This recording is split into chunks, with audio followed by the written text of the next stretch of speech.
നമസ്കാരം. ഷെഖാനായ ബിഗ് ഡിബേറ്റിലേക്ക് സ്വാഗതം. നമ്മൾ ഇന്ന് ചർച്ച ചെയ്യുന്നത് BJP പറഞ്ഞിരിക്കുന്നു 400 സീറ്റ് NDAക്ക് ലഭിക്കുമെന്ന്. ഒരു മനോഹരമായ സ്റ്റേജ് അടുത്ത 5 വർഷത്തേക്ക് BJP ആടിത്തിമിർക്കുവാൻ വേണ്ടി സജ്ജമാക്കിയിരിക്കുകയാണ്.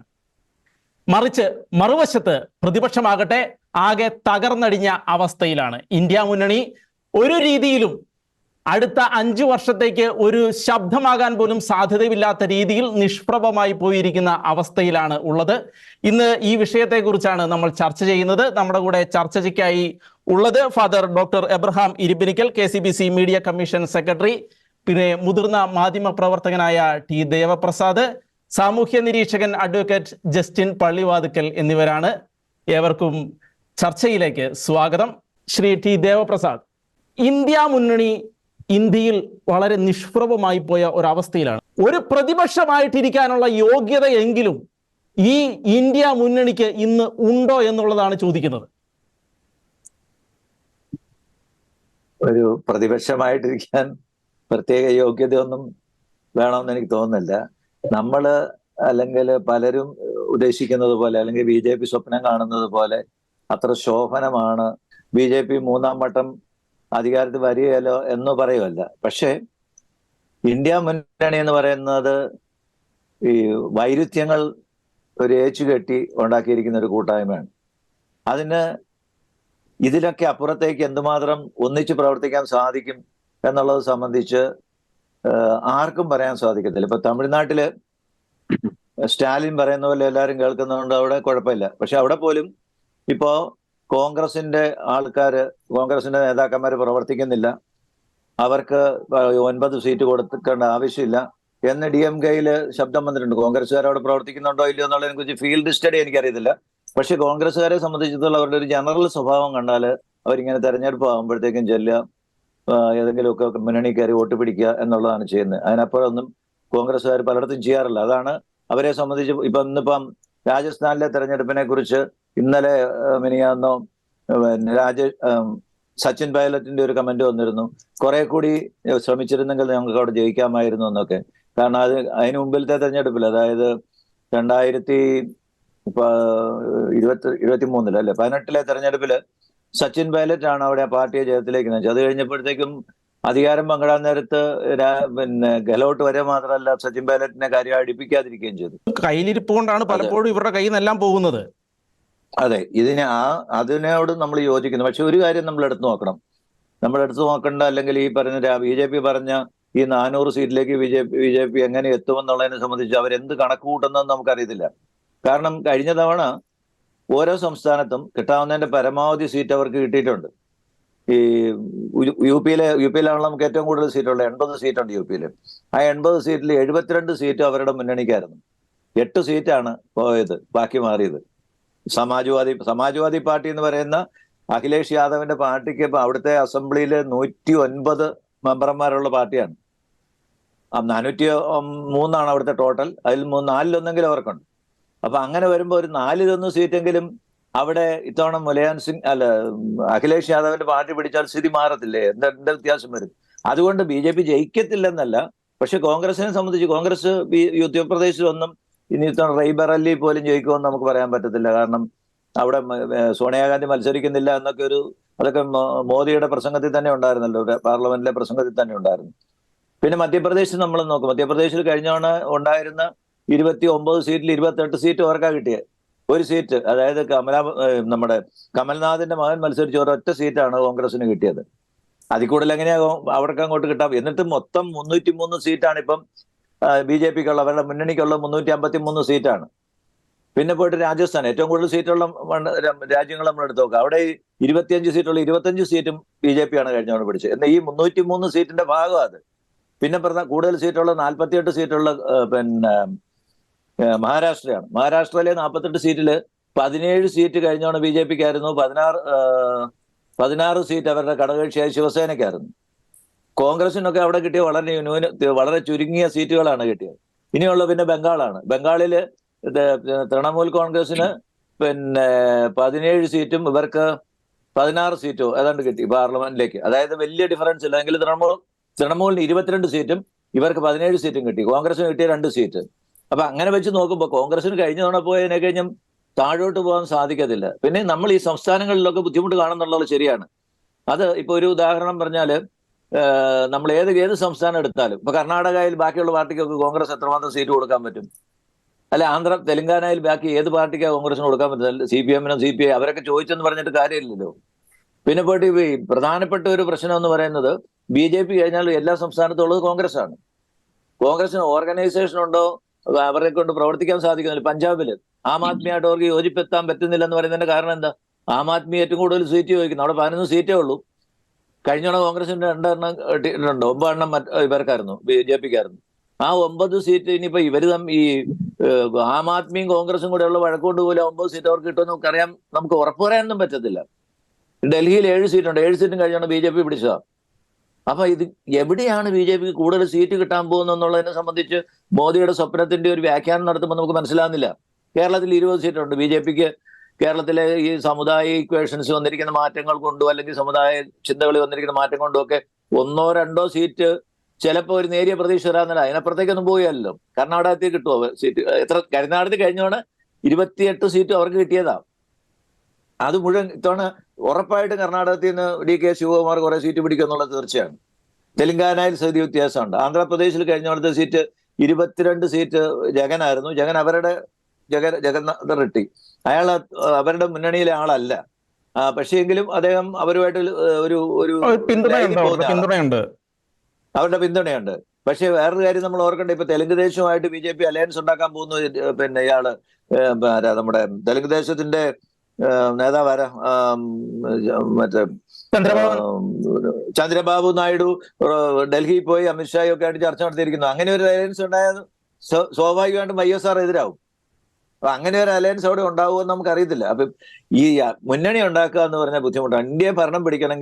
ഇന്ത്യയുടെ ഭരണം പിടിക്കണമെങ്കിൽ ഏകകക്ഷിക്കേ പറ്റുള്ളൂ. ആ തെരഞ്ഞെടുപ്പ് കഴിഞ്ഞിട്ട് ഒരു മുന്നണി ഉണ്ടാകാനുള്ള ഒരു സാധ്യത ഉണ്ടായാൽ, അതായത് കോൺഗ്രസിന് കുറെ സീറ്റ് കിട്ടിയ ഇപ്പൊ മമത പറഞ്ഞ പോലെ മമതയും ഈ നിതീഷ് കുമാറുമാണ് ഒരു പക്ഷേ ഇന്ത്യ മുന്നണിയുടെ ഏറ്റവും വലിയ ഘാതകരൻ. മമതയുടെ സംസാരത്തിന്റെ സ്റ്റൈലിൽ 40 സീറ്റ് കിട്ടുമെന്ന് കോൺഗ്രസിനോട് ചോദിക്കുമ്പോൾ അവർ എന്തൊക്കെ പറഞ്ഞാലും ഇന്ത്യ മുന്നണിയിൽ അല്ലെങ്കിൽ പ്രതിപക്ഷ മുന്നണിയുടെ ഏറ്റവും വലിയ പാർട്ടി കോൺഗ്രസ് ആണ്. ഇത്ര സംസ്ഥാനങ്ങളിൽ വേരോട്ടുള്ള അവർ മാത്രമേ ഉള്ളൂ, ബാക്കിയുള്ളവർക്കില്ല. അപ്പൊ അവർക്ക് 40 സീറ്റ് കിട്ടാൻ നമുക്ക് ഉറപ്പ് പറയാനൊന്നും പറ്റത്തില്ല. പക്ഷേ നമ്മുടെ സാധ്യത കണ്ടാൽ ഇനി രാജസ്ഥാനിലും മധ്യപ്രദേശിലും ഒക്കെ തോറ്റത് വളരെ നന്നായി എന്ന് എനിക്ക് തോന്നുന്നു ഇന്ത്യ തെരഞ്ഞെടുപ്പിനെ കാണുമ്പോൾ. കാരണം തോറ്റത് കൊണ്ട് കുറച്ചുകൂടെ ജാഗ്രതയോടെ പ്രവർത്തിക്കാനുള്ള സാധ്യതയുണ്ട്. കഴിഞ്ഞോണ്ട് രാജസ്ഥാനിൽ കോൺഗ്രസ് ഭരിക്കുമ്പോൾ മധ്യപ്രദേശിൽ കോൺഗ്രസ് ഭരിക്കുമ്പോഴാണ് BJP സീറ്റ് മുഴുവൻ പിടിച്ചോണ്ട് പോയത്.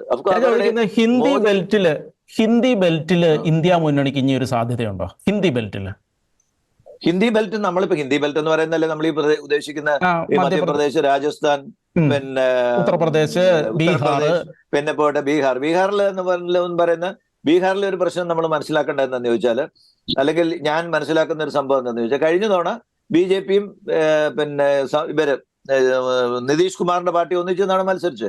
അവർക്കായിരുന്നു കൂടുതൽ സീറ്റും കിട്ടിയിരുന്നത് BJPന്റെ. അപ്പൊ ഈ പറയുന്ന ഒരു 400 സീറ്റ് എന്നൊന്നും പറയുന്നത് ഒരു സാധ്യതയായി പോലും ഞാൻ കണക്കാക്കുന്നില്ല. പക്ഷെ ഇപ്പൊ അങ്ങനെയൊക്കെ ഒരു ആവേശം, ഇപ്പൊ മോദി അങ്ങനെയൊക്കെ ഒരു ആവേശം കൊടുക്കുന്നതുകൊണ്ട് പാർട്ടി വളരെ സോളിഡ് ആയിട്ട് ഞങ്ങൾ ജയിക്കും എന്നുള്ള ഒരു ആവേശത്തോടെ നിൽക്കും. അതുപോലെ ഒരു ആവേശം കൊടുക്കാമെന്ന് കോൺഗ്രസിനെ കൊണ്ട് സാധിച്ചിട്ടില്ല.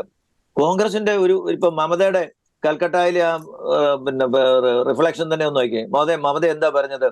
മമത പറഞ്ഞത് കോൺഗ്രസ് മുസ്ലിം പ്രീണനത്തിന് ശ്രമിക്കുന്നു എന്നാ പറഞ്ഞത്. ഇന്ത്യ മുഴുവൻ കോൺഗ്രസുകാരെ കുറിച്ച് മറ്റുള്ള ഹിന്ദുക്കൾക്ക് മാത്രമല്ല ബാക്കിയുള്ള ന്യൂനപക്ഷങ്ങൾക്ക് പോലുള്ള ഒരു സംശയമാണ് അവരവിടെ ആവർത്തിച്ചത്. അപ്പൊ എന്തൊക്കെയോ അവിടെ ചെയ്തിട്ട് എന്താ സംഭവിച്ചതെന്ന് നമുക്ക് കൃത്യമായിട്ട് അറിയത്തില്ല. പക്ഷേ ഇങ്ങനെയുള്ള ഒരു കോൺഗ്രസിന്റെ കയ്യിലിരിപ്പ് മുഴുവൻ ഇത് കൂട്ട് ഇത്തരത്തിലുള്ള വോട്ടുകൾ നഷ്ടപ്പെടുത്താവുന്ന പ്രവർത്തനം ആണെങ്കിൽ പോലും ഇപ്പൊ നമുക്ക് ഹിന്ദി ബെൽറ്റിലൊക്കെ വേറെ എന്താ ചെയ്യാനിരിക്കുന്നത്? ഇപ്പൊ ഛത്തീസ്ഗഡിൽ അവർ തോറ്റുപോയി. പക്ഷെ ഛത്തീസ്ഗഡിൽ അവർക്ക് വേറെ ആർക്കെങ്കിലും സാധ്യത അവർക്കേ ഉള്ളൂ. ബാക്കിയുള്ളവർക്കൊക്കെ സീറ്റ് കൊടുത്തിട്ട് എന്താ കാര്യം ഇരിക്കുന്നത്? ഇപ്പൊ ബീഹാറിലെ ഈ സീറ്റിൽ കഴിഞ്ഞോണം പിന്നെ നമ്മുടെ ലല്ലു പ്രസാദിന്റെ പാർട്ടിയും കോൺഗ്രസും കൂടെ ഒന്നിച്ച് ഭരിച്ചിട്ട് അവർക്ക് കാര്യമായിട്ടൊന്നും ചെയ്യാൻ പറ്റിയില്ല. അവിടെ ലല്ലു പ്രസാദിന് 3-4 സീറ്റ് കിട്ടിയതേ ഉള്ളൂ, കോൺഗ്രസിന് കാര്യമായിട്ട് ഒന്നും കിട്ടിയില്ല. അപ്പൊ ഇങ്ങനെയുള്ള ഒരു സാഹചര്യമാണ് ഇരിക്കുന്നത്. ഇപ്പൊ കഴിഞ്ഞ തവണത്തെ കഴിഞ്ഞ ഒരു താഴോട്ട് കോൺഗ്രസ് പോകാവുന്ന ഒരു സാഹചര്യം. ബോംബെയിൽ മഹാരാഷ്ട്രയിൽ കോൺഗ്രസിനുണ്ടായിരുന്ന 1 സീറ്റാണ്. അത് പിന്നെ ശരത് പവാറും പിന്നെ കോൺഗ്രസും കൂടെ ഒന്നിച്ചാൽ മത്സരിച്ചത്. അവിടെ NCPയും കോൺഗ്രസും കൂടെ മത്സരിച്ച് കോൺഗ്രസ് പാടെ തോറ്റുപോയി. ശരത് പവാറിന് 5 സീറ്റ് കിട്ടി, കോൺഗ്രസിന് 1 സീറ്റ് കിട്ടി. ഇപ്പൊ നമ്മൾ എടുക്കേണ്ട ഒരു കാര്യം, അതിൽ കുറച്ചുകൂടെ ബെറ്റർ ആയി ഇപ്പോഴത്തെ സ്ഥിതി എന്ന് എനിക്ക് തോന്നുന്നു. കാരണം ഉദ്ധവ് താക്കറെ ഇപ്പം കോൺഗ്രസിന്റെ കൂടെയാണ്. ഇപ്പം അതെ അതെ ഉദ്ധവ് താക്കറെയും പിന്നെ ശരത് പവാറിനെയൊക്കെ ഇലക്ഷൻ കമ്മീഷൻ തോപ്പിച്ചെങ്കിലും അവര് അങ്ങനെ ജനങ്ങളുടെ മനസ്സിൽ നിന്ന് തോറ്റുപോയിട്ടുള്ള ആൾക്കാരാണെന്ന് തോന്നുന്നില്ല. കാരണം അവർക്ക് വ്യക്തിപ്രഭാവത്തിന് അവർക്ക് വോട്ട് കാണുമെന്നാണ് ഞാൻ കരുതുന്നത്. അങ്ങനെയാണ് നമ്മൾ ഓക്കെ മനസ്സിലാക്കുന്നത്. ഓക്കെ അങ്ങനെ ഓക്കെ വന്നാൽ കോൺഗ്രസിന്റെ പൊസിഷൻ അതിലും ബെറ്റർ ആണ്. പക്ഷെ ഇതുകൊണ്ടൊന്നും ഈ പറഞ്ഞ പോലെ ഒരു BJP പുറന്തള്ളി വരാമെന്നല്ല, പക്ഷെ ശക്തമായ ഒരു പ്രതിപക്ഷമാകാനുള്ള വോട്ട് കിട്ടാനുള്ള സാധ്യതയുണ്ട്. ഇനിയും നമുക്കറിയാലോ, നമ്മൾ തെരഞ്ഞെടുപ്പിലേക്ക് വരാൻ കുറെ കൂടെ കാലമുണ്ട്. ഇതിനിടയ്ക്ക് ഓക്കെ എന്തെല്ലാം ഡെവലപ്മെന്റ്സ് BJP പ്ലാൻ ചെയ്തിട്ടുണ്ടെന്ന് നമുക്ക് അറിയത്തില്ല. അവർ വളരെ പ്ലാൻഡ് ആയിട്ടാണ്. ഇപ്പൊ മോഡിയുടെ അന്നത്തെ പാർലമെന്റിലെ പ്രസംഗം കേട്ടില്ലേ, ഒന്നാമത്തെ തെരഞ്ഞെടുപ്പ്, ഒന്നാമത്തെ ഇലക്ഷൻ ജയിച്ചപ്പോൾ ഞങ്ങൾ ഇന്ത്യയുടെ കോൺഗ്രസ് ഭരണത്തിന്റെ പുഴുക്കുത്തുകളെല്ലാം മാറ്റി, രണ്ടാമത്തെ തെരഞ്ഞെടുപ്പ് ഞങ്ങൾ ശക്തമായ ഒരു അടിത്തറയിട്ടു, അടുത്ത ഭരണത്തിൽ മൂന്നാം വട്ടത്തിൽ ഞങ്ങൾ 1000 വർഷത്തേക്കുള്ള ഭാരതത്തിന്റെ വികസനത്തിന് അടിത്തറയിടുമെന്നൊക്കെ പറഞ്ഞു. ഇങ്ങനെയൊക്കെയുള്ള പ്രസംഗങ്ങൾ ആശയങ്ങളും പറയാൻ നടക്കുമെങ്കിലും ഇല്ലെങ്കിലും മോദിയെ കൊണ്ടേ പറ്റത്തുള്ളൂ. ഓക്കെ അത് ഓക്കെ ജനങ്ങളുടെ മനസ്സിലൊക്കെ കുറെ സ്വാധീനം ഉണ്ടാക്കും. അത്തരത്തിലുള്ള ഒരു നേതാവിന്റെ അഭാവം കോൺഗ്രസിനുണ്ട്. അതുപോലെ നെഹ്റുവിനെയും ഇന്ദിരാഗാന്ധിയും ഒക്കെ ഭയങ്കരമായിട്ട് അദ്ദേഹം ഇപ്പം ഭയങ്കരമായിട്ട് വിമർശിക്കും നെഹ്റുവിന്റെ പ്രവർത്തനങ്ങളെ കുറിച്ച്. നമുക്ക് തന്നെ അറിയാവുന്നതാണ് ഈ കാശ്മീർ പ്രശ്നമൊക്കെ നെഹ്റുവിന്റെ ഒരു കയ്യിലിരിപ്പുകൊണ്ട് ഉണ്ടായതാണെന്ന് ഇന്ത്യയിലെ ഒരു ശരാശരി വായനക്കാർക്കൊക്കെ അറിയാം. അതെ അതെ അത് ഇന്ദിരാഗാന്ധിയുടെ ശരിയാ. ഭരണത്തെ കുറിച്ചും അത് അത്തരത്തിലുള്ള ഒരു വിലയിരുത്തൽ അദ്ദേഹം നടത്തുന്നുണ്ട്. ഇന്ദിരാഗാന്ധിയുടെ അടിയന്തരാവസ്ഥയൊക്കെ നമുക്ക് ഞങ്ങൾ പലരും ഓർക്കുന്ന ഒരു ഓക്കെ സംഭവമാണ്. അതിലേക്ക് നമുക്ക് തിരിച്ചു വരാം. ഓക്കെ അപ്പൊ ഒരു ഓക്കെ പ്രതിപക്ഷം ആകാനുള്ള അല്ലെങ്കിൽ ഒരു ഭരണകക്ഷി പോലും ആകാനുള്ള സാധ്യതയിലാണ് ഇപ്പൊ നിൽക്കുന്നത്. പക്ഷെ സംസ്ഥാനങ്ങളിൽ ഒന്നുകൂടെ ഞാൻ പറഞ്ഞ അവസാനിപ്പിക്കട്ടെ. എന്റെ ഒരു റീഡിങ്, സംസ്ഥാനങ്ങളിൽ ജയിക്കാൻ പറ്റിയ പാർട്ടി മേധാവിത്വം എടുക്കണം. അന്നേരം ബാക്കിയുള്ളവർക്കൊക്കെ ചില പിണക്കവും വഴക്കവും ഒക്കെ കാണും. ആ പിണക്കവും വഴക്കും നോക്കി അവർക്ക് കൂടുതൽ സീറ്റ് കൊടുത്താൽ കൂടുതൽ ആപത്തായിരിക്കും ഉണ്ടാകുന്നുള്ള ഒരു ചിന്തയാണ് എനിക്കുള്ളത്. ഓക്കെ ജയിക്കാൻ ഓക്കെ പറ്റുന്ന പാർട്ടി മേധാവിത്വം എടുത്ത് അവിടെ തീരുമാനങ്ങൾ എടുത്ത് അവിടെ ഇലക്ഷൻ ഫൈറ്റ് ചെയ്യണം. അവിടെ പിന്നെ വേണമെങ്കിൽ ഇവർക്കൊക്കെ ചെയ്യുമെന്ന് എനിക്ക് തോന്നുന്നില്ല. അതിന് മാത്രം വലിയ വോട്ടൊന്നും ബാക്കി ഘടകകക്ഷികൾക്കൊന്നും മറ്റു സംസ്ഥാനങ്ങളില്ല. ഇപ്പൊ തൃണമൂൽ കോൺഗ്രസ് കേരളത്തിൽ തന്നെ വോട്ടുള്ളത്, തമിഴ്നാട്ടിൽ എവിടെയാ വോട്ടുള്ളത്? ബംഗാൾ കഴിഞ്ഞാൽ പിന്നെ അവർക്ക് എവിടെയാ വോട്ടുള്ളത്? ഓക്കെ അവർക്ക് ഓക്കെ ഞാൻ തിരിച്ചു ആവശ്യമുള്ളവർക്ക് വരാം. പറയുന്നു. ഓക്കെ ഞാൻ തിരിച്ചു വരാം. ഇങ്ങനെയൊക്കെയുള്ള ഒരു ഓക്കെ സാഹചര്യമാണുള്ളത്. ഓക്കെ അതുകൊണ്ട് ഈ കഴിയുന്നത്ര സഹായിക്കുക. ഇപ്പൊ ഓക്കെ ഓക്കെ പഞ്ചാബില്, ഇപ്പം ചണ്ഡീഗറിലെ മേയർ തെരഞ്ഞെടുപ്പിൽ കോൺഗ്രസും ആം ആദ്മി ഒന്നിച്ച് മത്സരിക്കുന്നുണ്ട്. 12-20 സീറ്റ്. അതാണല്ലോ ആ വോട്ടർ ബാലറ്റ് പേപ്പറിൽ ഭരണാധികാരി കൃത്രിമം കാണിച്ചു. എന്നാൽ സുപ്രീം കോടതിക്ക് ചോദിച്ചു കേട്ടില്ലേ, ഇന്ത്യ ജനാധിപത്യത്തെ ഇതുപോലെ കശാപ്പ് ചെയ്യണമെന്നൊക്കെ ചോദിച്ചു കേട്ടില്ലേ? ഓക്കെ ഓക്കെ അപ്പൊ ഓക്കെ ഇങ്ങനെയുള്ള ഒരു സാഹചര്യത്തില് കോൺഗ്രസിന് ഒരു നല്ല സാധ്യത ഉണ്ട്. പക്ഷെ അവരെ സംബന്ധിച്ച് അവർക്ക് നല്ല നേതാവില്ല. ഉള്ള പ്രയോജനപ്പെടുത്താനുള്ള ഒരു സംവിധാനം ഇല്ല എന്നുള്ളതാണ്. ഓക്കെ ഓക്കെ അങ്ങനെയൊക്കെയുള്ള ഒരു സാഹചര്യം ഉണ്ട്. ഇപ്പൊ കുടുംബ വാഴ്ചയ്ക്ക് വേണ്ടിയുള്ള ശ്രമം, അതിനേക്കാൾ കുടുംബത്തിന് ആർക്കെങ്കിലും ഭീഷണി ഉണ്ടാവുകയാണെങ്കിൽ അയാളെ ഒതുക്കിക്കളയാനുള്ള ശ്രമം. ഇപ്പൊ ഈ ഖാർഗെയ്ക്ക് പകരം നമ്മുടെ ശശി തരൂരോ വല്ലതും കോൺഗ്രസിന്റെ അധ്യക്ഷനായിരുന്നു, എന്താവുമായിരുന്നു ഇന്ത്യയുടെ സ്ഥിതി? ഓക്കെ അപ്പൊ അതങ്ങനെയൊക്കെ ചിന്തിക്കാൻ നമുക്ക് സാധിക്കണം, കോൺഗ്രസിന് സാധിക്കണം. പക്ഷെ അത് സാധിക്കുമെന്ന് എനിക്ക് തോന്നുന്നില്ല. കാരണം അവരുടെ ഒരു പോക്ക് ഇത് തന്നെയാണ്. ഞങ്ങൾ ഉണ്ടെങ്കിൽ മതി എന്നുള്ള ഒരു മട്ടിലാണ് അവർ പോകുന്നതെന്ന് എനിക്ക് തോന്നുന്നത്. അതായത് രാഹുൽ ഗാന്ധി എന്ന് പറയുന്ന ഒരു BJP മോദി പറഞ്ഞ ശരിയല്ലേ, 3 പ്രാവശ്യം നോക്കിയിട്ട് നടക്കാത്ത ഒരാള് 3ാമത്തെ തവണ ഒരു പ്രോഡക്റ്റ് തന്നെ ഇറക്കാണ്.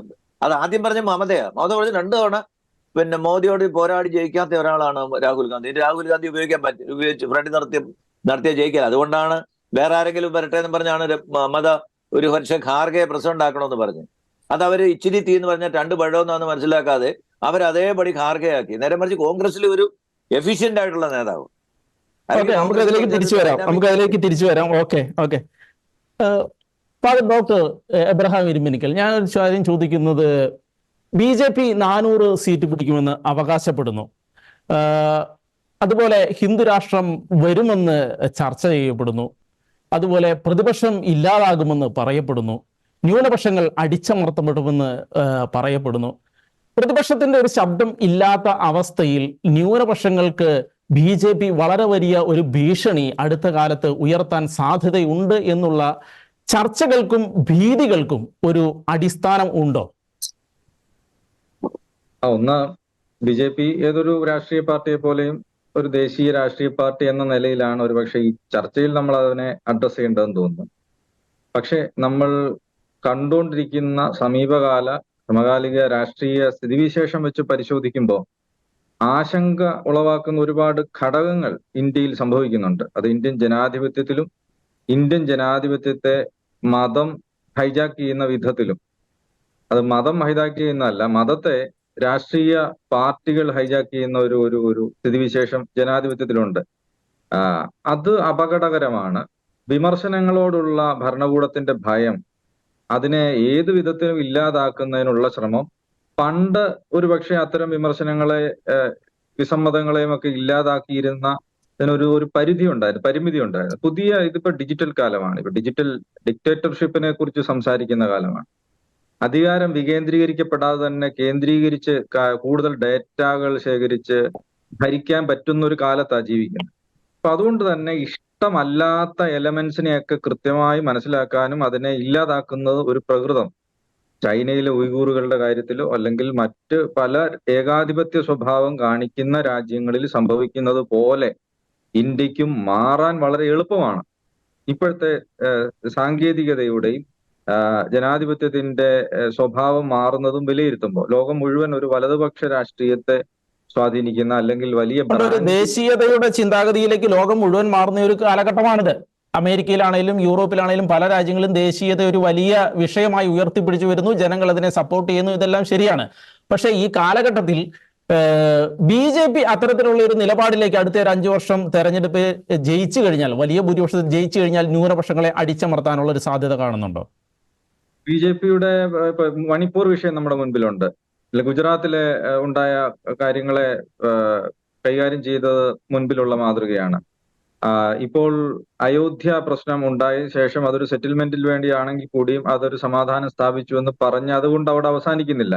ഞാൻ ഭാവിയിലേക്കും മറ്റ് ലിസ്റ്റുകൾ ഓരോന്നോരോന്നായിട്ട് പുറത്ത് വന്നുകൊണ്ടിരിക്കുന്നേ ഉള്ളൂ. ഏതൊക്കെയാണ് പിടിച്ചെടുക്കേണ്ടത്? ഇതൊക്കെ ഒരു രാഷ്ട്രീയ ആയുധമായിട്ടാണ് ഉപയോഗിക്കുന്നത് എന്നുള്ളതാണ് അതിനെക്കാട്ടി ഏറ്റവും ഭയപ്പെടേണ്ട ഒരു വിഷയം. അതിന് നേതൃത്വം കൊടുക്കുന്നത് BJP പോലൊരു ദേശീയ പാർട്ടിയാണെന്നുള്ളത് അപകടകരമായ ഒരു കാര്യം തന്നെയാണ്. അത് കോൺഗ്രസിന്റെ കാലത്തോ അല്ല കമ്മ്യൂണിസ്റ്റുകാരുടെ കാലത്തോ ഇല്ലാതിരുന്ന ഒരു ഭീതി ന്യൂനപക്ഷങ്ങൾക്ക് BJPയിൽ നിന്ന് ഉണ്ടാവാനുള്ള സാധ്യതയുണ്ടെന്ന് വിചാരിക്കുന്നുണ്ടോ? ഇപ്പോൾ ഉള്ള അവസ്ഥ എന്താണോ അത് തന്നെ തുടരുമെന്നാണ് കരുതേണ്ടത്. കാരണം അതിലൊട്ടും കുറയാതെ തന്നെ അവർ മുന്നോട്ട് പോകും. ഇപ്പൊ എന്താണ് അവസ്ഥ എന്നുള്ളത് നമുക്ക് എല്ലാവർക്കും അറിയാം. ന്യൂനപക്ഷം എന്ന് പറയുന്നതല്ല BJPയുടെ വോട്ട് ബാങ്ക്.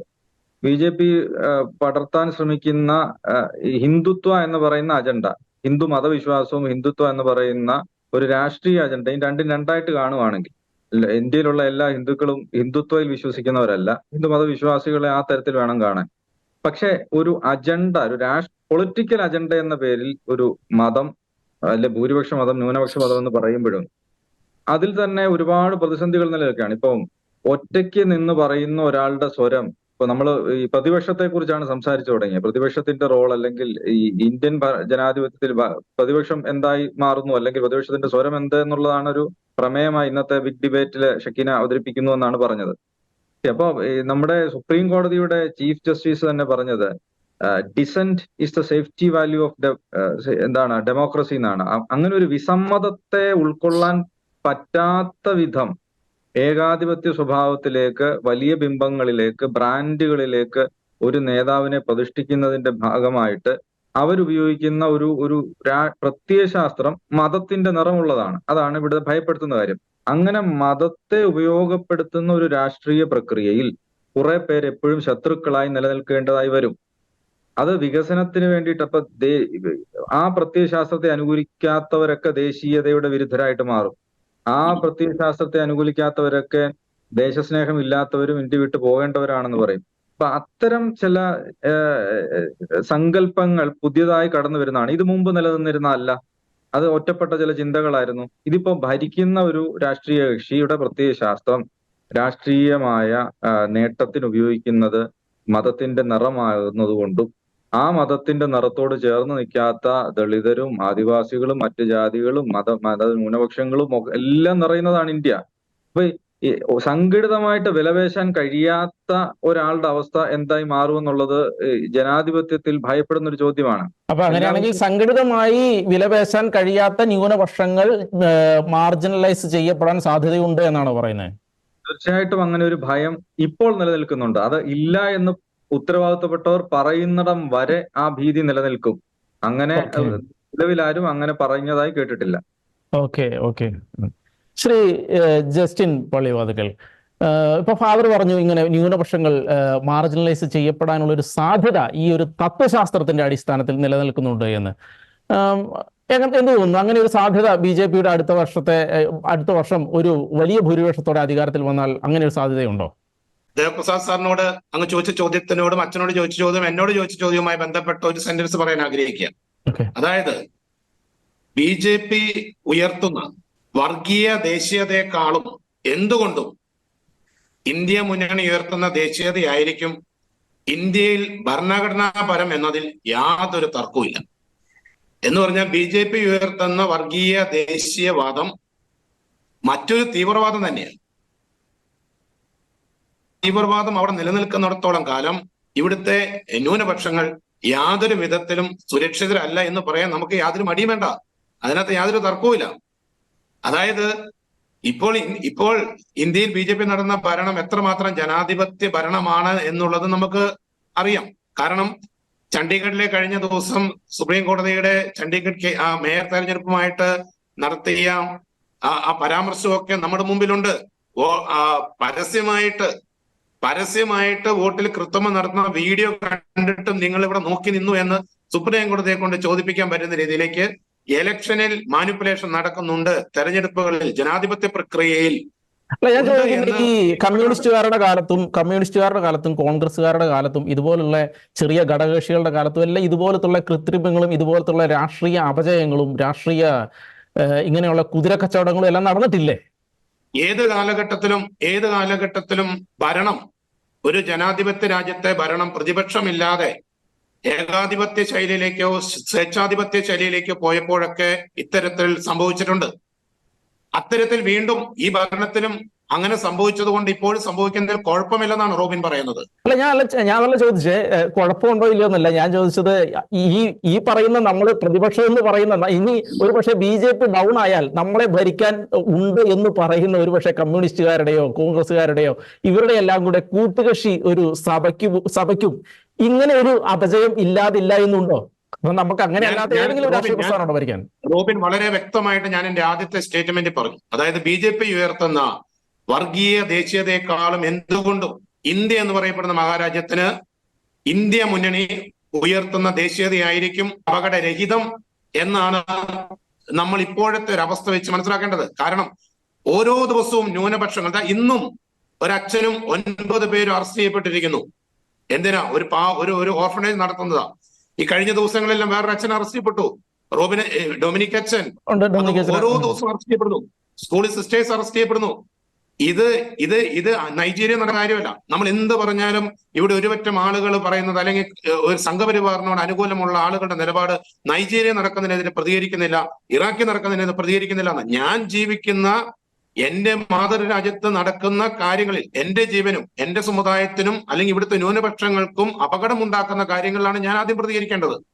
ആ അവസ്ഥ വെച്ച് നോക്കുമ്പോൾ 100% നമുക്ക് പറയാൻ വേണ്ടി പറ്റും, ഓരോ ദിവസവും ഇന്ത്യയിലെ ന്യൂനപക്ഷത്തിന്റെ നിലനിൽപ്പ്, അത് ഭാഷാ ന്യൂനപക്ഷങ്ങളുടെ ആണെങ്കിലും മതന്യൂനപക്ഷങ്ങളുടെ ആണെങ്കിലും നിലനിൽപ്പ് അപകടത്തിലാണ്. കാരണം സനാതനത്വത്തിലേക്കും ചാതുർവർണ്ണത്തിലേക്കുമുള്ള പോക്ക് ഇത് മതന്യൂനപക്ഷങ്ങളുടെ മാത്രം നിലനിൽപ്പിനെയല്ല അപകടത്തിലാക്കുന്നത്, മറിച്ച് ഭാഷാന്യൂനപക്ഷങ്ങളുടെ പോലും നിലനിൽപ്പിനെ അപകടത്തിലാക്കുന്നുണ്ട് എന്ന വസ്തുത നമ്മൾ തിരിച്ചറിയും. ഇവിടെ വേണ്ടത്, ഇതിനെ മറികടക്കാൻ വേണ്ടത് ശക്തമായ ഒരു പ്രതിപക്ഷമാണ്. അതായത് ജനാധിപത്യ പ്രക്രിയ ജനങ്ങളുടെ കയ്യിൽ വോട്ടവകാശം ഇരിക്കുന്നിടത്തോളം കാലം എന്ന് പറഞ്ഞാൽ ഇന്ത്യൻ ഭരണഘടനയ്ക്ക് നിലവിലുള്ള അവസ്ഥയിൽ മാറ്റം വരാത്തിടത്തോളം കാലം ജനത്തിന് മാറ്റി ചിന്തിക്കാനും ജനത്തിന് പ്രതികരിക്കാനുള്ള അവസരമുണ്ട്. അതേസമയം ഈ ഭരണഘടന ജനാധിപത്യ പ്രക്രിയ മാറി അല്ലെങ്കിൽ ജനാധിപത്യം അവസാനിച്ച് ഏകാധിപത്യത്തിലേക്ക് സ്വേച്ഛാധിപത്യത്തിലേക്ക് പോവുകയോ അവിടെ ഒരു ഏകാധിപത്യ ഉദയം ചെയ്യുകയും ചെയ്തു കഴിഞ്ഞാൽ, നമ്മൾ കണ്ടു തൃശ്ശൂരൊക്കെ വന്ന് ഈ അടുത്ത ദിവസങ്ങളിൽ ഇന്ത്യയുടെ പ്രധാനമന്ത്രി നടത്തിയ പ്രസംഗത്തിൽ ഈ ഉത്തര കൊറിയൻ പ്രസിഡന്റും ചൈനയിലെ പ്രസിഡന്റും ഒക്കെ നടത്തുന്ന പോലത്തെ ശക്തമായ ഏകാധിപതിയുടെ രീതിയിലുള്ള ഭാഷയാണ് സംസാരിച്ചത്. അതൊക്കെ നമുക്കറിയാം. അതൊരു സൂചന നമ്മുടെ എല്ലാം മുമ്പിൽ. ആ സൂചനകൾ നമ്മുടെ മുമ്പിൽ വരച്ചു വെക്കുന്ന വലിയൊരു കാര്യമുണ്ട്. അത് പൂർണ്ണ അപകടത്തിലേക്കാണ്. പക്ഷെ ഈ അപകടത്തെ മറികടക്കാൻ ഇവിടെ ജനാധിപത്യം നിലനിൽക്കുന്ന പറ്റൂന്നേ. ജനത്തിന് മാറി ചിന്തിക്കാൻ അവകാശമുണ്ട്.